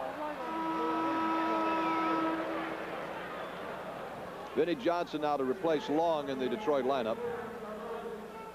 A little offense by accident here as Tiny finally gets a handle on that ball after being trapped out high, is able to squeeze it into McHale, brings it up and gets clobbered from behind by Owens. Owens picks up his 3rd foul, a 3rd team foul. Now Ainge goes out and Henderson comes in. A big hand for Ainge. He had a big night. Maxwell goes out and Bird comes in. Danny Ainge had, I believe, 16 points. And the Chief is back. Max had 11. Parrish is in. Lambier back. Now let's reset these teams on the floor for you now. Ainge was 8 for 11 from the floor, by the way. Archibald and Henderson are now the guards. Parrish the center. McHale and Bird are the forwards for the Celtics. As McHale does not get the first one. Detroit has Thomas and Johnson at the guards. Lambier at center. Livingston and Tyler are the Detroit forwards. 7:12 to go in the game. The Celtics lead by 6 points. 2 misses by McHale in the free throw line.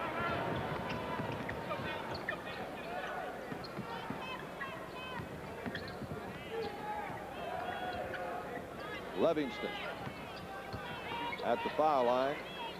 Now Tyler, and he gets his 2. He's a good shooter. When he takes good shots, he gets carried away every now and then and will take wild shots or go beyond his range. But he jumps so well. When he puts the brakes on like he did that time, gets squared away to the basket, why he can hurt you, and he becomes very effective offensively. Then everything else he does becomes a plus. Celtics lead is down to 4 as Bird Posts up. Livingston does not get the hook shot. Oh, with 6.5 minutes to go, it's a 4-point Celtic lead. Isaiah, beautiful dish off. Livingston gives him a how do you do, and the Celtics grab a timeout. I think he wanted that one. I don't know why, but I just get that feeling. Tell you, Coos, you picked that stuff up real quick. Detroit on a hot run. 6:21 to go in the game, and it's the Celtics lead down to 2 now, 108-106.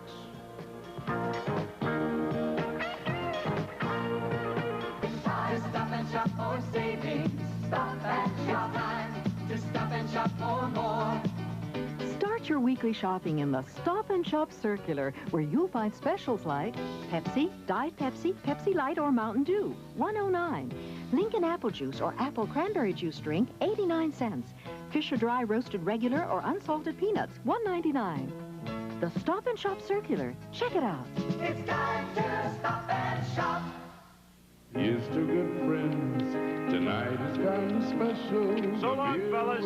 Hey, Jim, how you doing? I'm hot, cold, thirsty. Call me a cab. 10 minutes, I'll have you back at the lodge.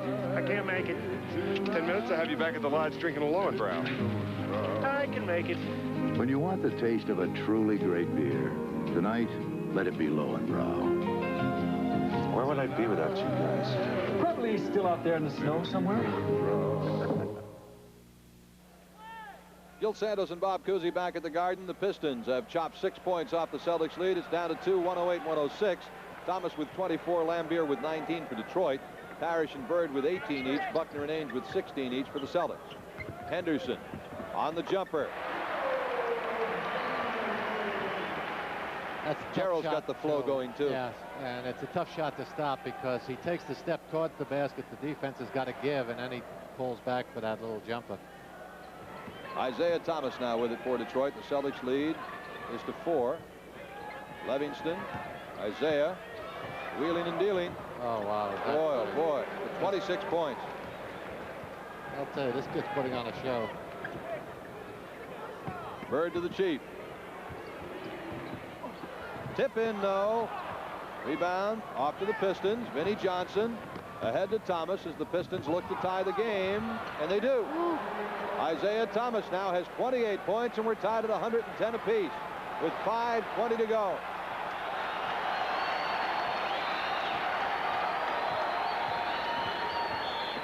Offensive foul on Robert Parrish. Yeah, the old step in front of the man trick as he starts down floor. Tommy Heinsohn and Ramsey used to do it to Chamberlain. Pick up a foul a game on him, and they used to infuriate Big Wilt. They just, you know, he'd wait to get ahead of steam up, just step in front of him, and he'd run you down. You had to had enough guts or be stupid enough to do that and step in front of Wilt. But offensive foul on Thomas. Back at you. Tiny with a good lateral move gets in the way, picks up a charge. That is the 4th personal on Isaiah Thomas. There it is. Not an easy man to step in front of, but Tiny with the good speed. He's in good position. That's a good call. Celtics and Pistons tied at 110 apiece. Parrish and Lambier jockeying for position inside. Henderson, tough shot, rejected. Wow, Tyler, tough move. Vinnie Johnson, and Detroit leads on a Cliff Livingston two-handed stuff. 112 to 110. There it is. Johnson will muscle his way by here. Runs into Bird. Bird, good fake, brings Bird up there trying to block it, lays it down to Livingston, who finishes the play with a loud dunk. 112 to 110 now, Detroit leading. Celtics were in front, 110 to 102. And Bird does not get the roll. And they're starting not to get the bounce either, if you notice. The momentum is definitely swung over to Detroit here, and they can smell a victory. The Celtics are going to have to dig in defensively. 4 minutes to go in the game. Detroit by 2. The alley-oop to Johnson. He gets surrounded. And that is an offensive foul on Vinnie Johnson as he elbowed Henderson to the ground. Oh, Vinnie is nothing but muscle, and occasionally he overuses him. No question, he just leans in. He laid some good fakes on Gerald, and that's all he would have needed to get the jumper off, but he gave him a little nudge with the shoulder at the same time. 3:55 left to play in the third quarter. The Pistons are out in front right now. It is Detroit, 112, and the Celtics, 110. How can you build a business on the phone? Telemarketing. We showed Patriot Fence Company of West Bridgewater how to use telemarketing to expand their market, speed delivery, make outside sales more productive, and make marginal accounts more profitable. In just 5 years, we have become the largest supplier in the Northeast.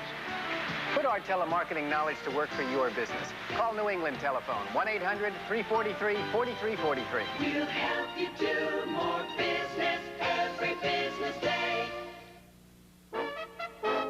Datsun 200SX. Here's blistering acceleration that left 70 other cars behind in this toughest of all rallies. Datsun 200SX, twin-ignited Hemi-head muscle wrapped in power styling. Datsun 200SX. Drive this fuel-injected beauty and you drive a winner. Proven from Mombasa to Main Street. Datsun, we are driven. Sweetheart, if you get up now, we'll have time for a little breakfast at McDonald's before work. How about some country fresh scrambled eggs? Good morning, rise up and shine. Sausage sizzling? Here I go. Start the day feeling fine. Golden hash browns? Here I go. You deserve a break today, so get up this morning and get away. Here I am. To McDonald's. Play back in. 3:45 left to play in the game. Archibald with it for the Celtics, down by 2. The Pistons have outscored them 10-2 in the last 2 minutes. Chief strong to the hoop, knocked away. Bird picks it up and ties the game. Opportunistic by Larry Bird. 112 apiece. They were able to momentarily stop the Chief, but Bird swung into the gap and got the 2. Lambier with 5 shooters in there, so there's just so many you can guard. Thomas got 30 now. Continues his assault on the basket here in the last quarter with 10 points. Archibald for the Celtics, again down by 2 at 114-112. 3:10 left in the game. Again low to Parrish. The Chiefs' jump hook is not there. Maxwell the rebound.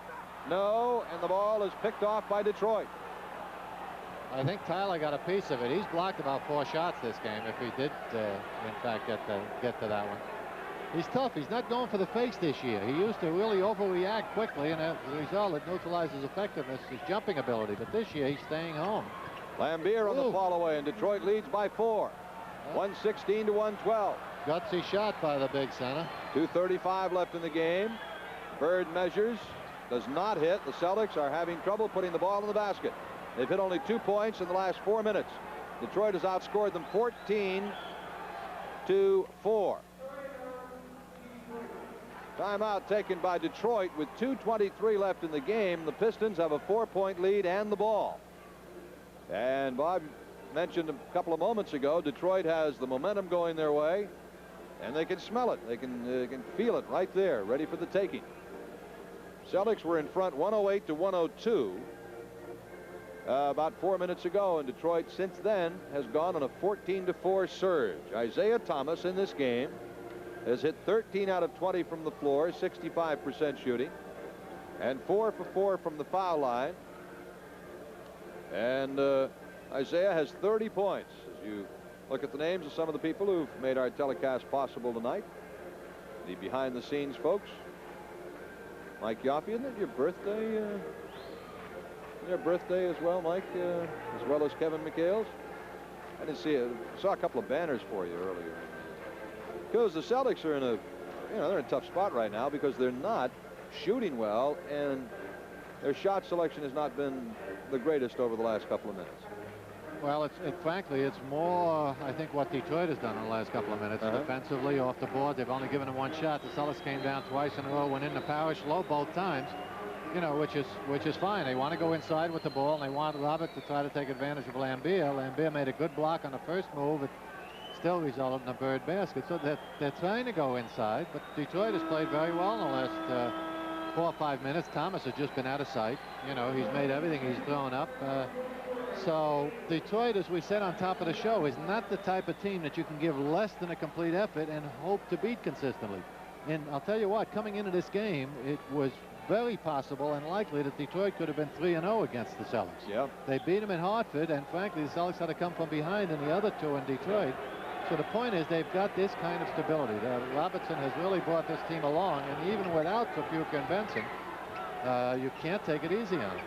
Buckner and Ainge are in at the guards now, replacing Henderson and Archibald. Tyler and Detroit leads by 6 with 2 minutes to go. So the Celtics got a lot of work now. Obviously a very significant and meaningful hoop from Detroit's standpoint as well as the Celtics. All right, Bird with it. Celtics down by 6. Bird to Ainge. Danny dumps it inside to Parrish. Stolen by Isaiah Thomas. Guess who? Thomas again. Victimizes Robert Parrish. That could be a very key situation in this ball game. Celtics with 1 foul to waste. We have 1 minute and 35 to go. Detroit is leading by 6 points, 118 to 112. Vinnie Johnson gives them an 8-point lead, and the Celtics have to take a timeout now with 1 minute and 30 to go. And down by 8 points. And in the last 5 minutes now, Detroit has outscored the Celtics 18 to 4. Celtics had built the lead all the way up to 9 points at one situation. And Detroit has really come storming back. 4 steals for Isaiah Thomas in this ball game, and here's the 4th and perhaps most fatal one. Robert a little slow bringing it into the middle. Figured all he had to do was work on Lambier, but Isaiah changed all that. Nice job. Not an insurmountable lead, but certainly a rather difficult task here. The same play, a different angle. So the Celtics, 18 to 4 run by Detroit. Now the Celtics are going to have to get the hot hand and then do the work in the D. Something that normally the Celtics do to the opponents, especially here in Boston. That last quarter surge and run that they usually throw at you. Detroit has returned the favor. Of course, they figured they owed them a couple, really, because the Celtics have done this to them in Detroit twice in the last several weeks.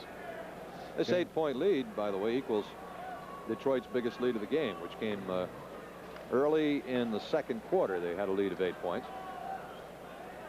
All right, on the floor for Detroit, got Thomas and Johnson, Lambier at center, Livingston and Tyler at the forwards. For the Celtics, looks like M.L. Carr is going to come into the ball game. Celtics have Archibald, Ainge, Carr, Bird, and Parrish. Carr's a ball hawk. I'm sure Bill Fitch has him in for that reason. Obviously, the Celtics have to get a quick hoop and then pick up full court and try to trap the ball, force a violation. All right, Archibald with it. 1:25 left in the game. Celtics are trailing by 8. Parrish has it slapped away again, this time by Vinnie Johnson. And Thomas is fouled by Ainge. That is only the 4th team foul on the Celtics. Well, Robert shows a little rustiness here in the last few minutes. Allows himself to be surprised twice in a row by the quick double team pressure inside. Thomas is double teamed. And Carr got a hand on the ball and makes the steal. Well, that's exactly why Bill had him in there. Ainge, nice move, doesn't get the hoop, battles for the rebound, kicks it back out to Bird, and now ML, 3-point shot. No good. Ainge again, tipping to Parrish. And Detroit commits the foul. Ainge getting in the middle of the rebounding action.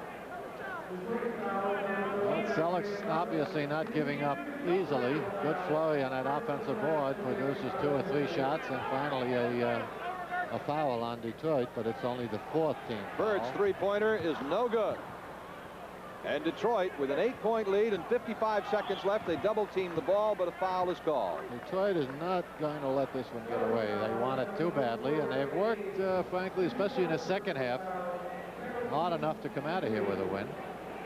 Celtics have not, you know, they haven't really let down to that degree. They haven't played a bad game at all. They've shot very well, run their offense well, but Detroit has just given out a little bit more of an effort. Especially here in the 4th quarter, where the Celtics have gone, well, they've gone about 2 minutes plus without a point. And unfortunately, they give back that game in the loss column that they picked up on Philadelphia last night. The Celtics and Philly were even at 20 and 5 each coming into this game. And now the Celtics, unless they can score 10 points in a hurry here, are going to fall to 6 losses. Ainge, three-point shot, no. Rebound stolen by Tyler. Ainge trying to rip it out of his hands. Yes, Tyler comes down with the defensive board. Danny really throws caution to the wind here, obviously, without anything to lose, and just kind of bear hugs Tyler, picks up a foul. Oh, Terry Tyler will go to the line for Detroit. Pistons right now are in the middle of a 20-4 surge over the final 5 minutes, and that was the ball game, folks. Well, we said coming in, and on paper at least, Detroit had out-rebounded the Celtics in the 3 games. And defensively had held their own, but it was on the offense. The Celtics had shot 50% against this team in the 3, and I think Detroit had only shot about 44%. So they figured to be a little weaker in the offensive department, but they've turned that all around here in the last quarter. Detroit leading by 12, 124 to 112, 45 seconds left, and they throw it away as Tillis did not react to the bullet pass from Archibald. Boy, what a surge by Detroit, 22-4. Celtics may, unless they score a hoop here in the last 40 seconds, are going to go the final 3 minutes plus without a point, as they have just grown ice cold from the floor. Well, Foul and Carr will send Terry Tyler to the line. The Pistons have just been cashing into the free throws down the stretch here. Not that Tuesday's game needs any additional significance, but even bigger now. This will add a little juice to it. Bill Fitch watching on, none too pleased with the turn of events here in the final 4 or 5 minutes of the ball game. Ahead to Wayne. Gets 2. 125 to 114. First Celtics points in about 3 minutes. The steal by Carr. 3-point shot by ML. Way off the mark. Lambier getting it to Isaiah Thomas, and has he been a star tonight? Isaiah fouled by ML with 22 seconds to go. Thomas has really had a superb game for Detroit. That little guy has done it all. Talk about trying to catch a tiger or a pussycat by the tail here. Right. Lightning in a bottle tonight. Isaiah has 30, 31. This is his high water mark of the season. 31 points. Previous high had been 30. He had 29 against the Celtics in Hartford. Of course, he's that kind of player. 6 for 6 at the foul line for Isaiah. 32 points in the game. Detroit with a 13-point lead. The miss by Darren Tillis. This is going to be the biggest Celtic loss of the season in terms of spread of points. Cliff Livingston with 2 more. The steal by Terry Tyler with 7 seconds. Boy, they just poured it on. 131 to 114. Ainge getting it to Carr. And that's the ball game. The Celtics get drilled by 17 points by Detroit. And over the final 5 minutes, Detroit outscored the Celtics 29 to 6. Quite a demonstration and quite an explosion triggered by the great guard, really, Isaiah Thomas. God, I'm impressed with that kid. Well, quite a win for the Pistons tonight. We'll be right back with a wrap-up, see if we have a Stop and Shop customer match for our Celtic player of the game. Gil Santos and Bob Cousy back at the Boston Garden, where the folks are walking out of here stunned because the Detroit Pistons have just rolled to a 131 to 114 win over the Celtics, and it wasn't that kind of a game either, where Detroit just blew them away, but over the final 5 minutes they did. In the fourth quarter alone, Detroit outscored the Celtics 42 to 16. I'm going to check that. 40. They were 91, 31, and 9, 40 to 16 in the fourth quarter. That's incredible, Robert. An incredible fourth quarter for Detroit and a terrible fourth quarter for the Celtics. Quite a demonstration, and quite an explosion offensively. Outstanding performance, triggered by Thomas, but a lot of help from his friends, with the exception of Puka and Benson, who are still at home watching it. But yeah, obviously didn't need him tonight, and it was kind of a payback for what's happened in Detroit the last couple of times. They were waiting. They just gave out a little bit more for a little longer period of time, I think. All right, Bob and I tonight have selected Danny Ainge as the Celtic player of the game. We need the Stop and Shop bag here to see if we have a customer match. Danny had perhaps the most consistent game of any of the Celtics I think tonight. so. He has been playing, I think, pretty stably and well all season long, for that matter. But I think tonight might have been an exceptionally good game for him, and unfortunately in a loss. But all right, our Stop and Shop customer is Pearl LaFlemme of Waltham, Massachusetts, and her selection was Larry Bird. Not a match. However, Pearl LaFlemme of Waltham, Mass, you still are a winner. You'll receive a $25 Stop and Shop gift certificate. Remember, all entries to the Stop and Shop Celtic Player of the Game contest who are selected are winners, match or no match, so we'd like you to enter right now. Isaiah Thomas with 32 points for Detroit, 21 for Bill Lambier, and the Celtics end up losing at 131 to 114, a sensational effort by the Detroit Pistons, particularly over the final 5-6 minutes of the ball game, where they really came on to do the job on the Celtics. So far as our Getty defensive player of the game for the Celtics, it'll be Quinn Buckner. And we congratulate Quinn Buckner, our Getty star, defensive star of the game, for performing miles ahead of himself in tonight's game. We're pleased to present him with Getty gift certificates to take your cap off to Getty. All right, so the Celtics are beaten by a score of 131 to 114 by the Pistons with a 40-16 fourth quarter. Remember, our next telecast will be Tuesday night, December 21st, when the Celtics play the Philadelphia 76ers at the Spectrum in Philadelphia. Our participating advertiser of tonight's game has been Lowenbrow. When you want the taste of a truly great beer, there's really only one. Tonight, let it be Lowenbrow. New England Telephone, a call can keep you closer by your local McDonald's restaurant. Start your day off right with breakfast at McDonald's. You deserve a break today at McDonald's. By Stop and Shop Supermarkets, it's time to stop and shop. By Nissan and your New England Area Datsun Dealers Association, they're driven to save you money. By the First National Bank of Boston and its affiliated Old Colony banks. Tonight's game produced and directed by Don Larrick. Our associate director was Charlie Thanis, along with Margie Gonzalez. Once again, the final score tonight was Detroit 131, the Celtics 114. This is Gil Santos for Bob Cousy saying goodnight from Boston Garden.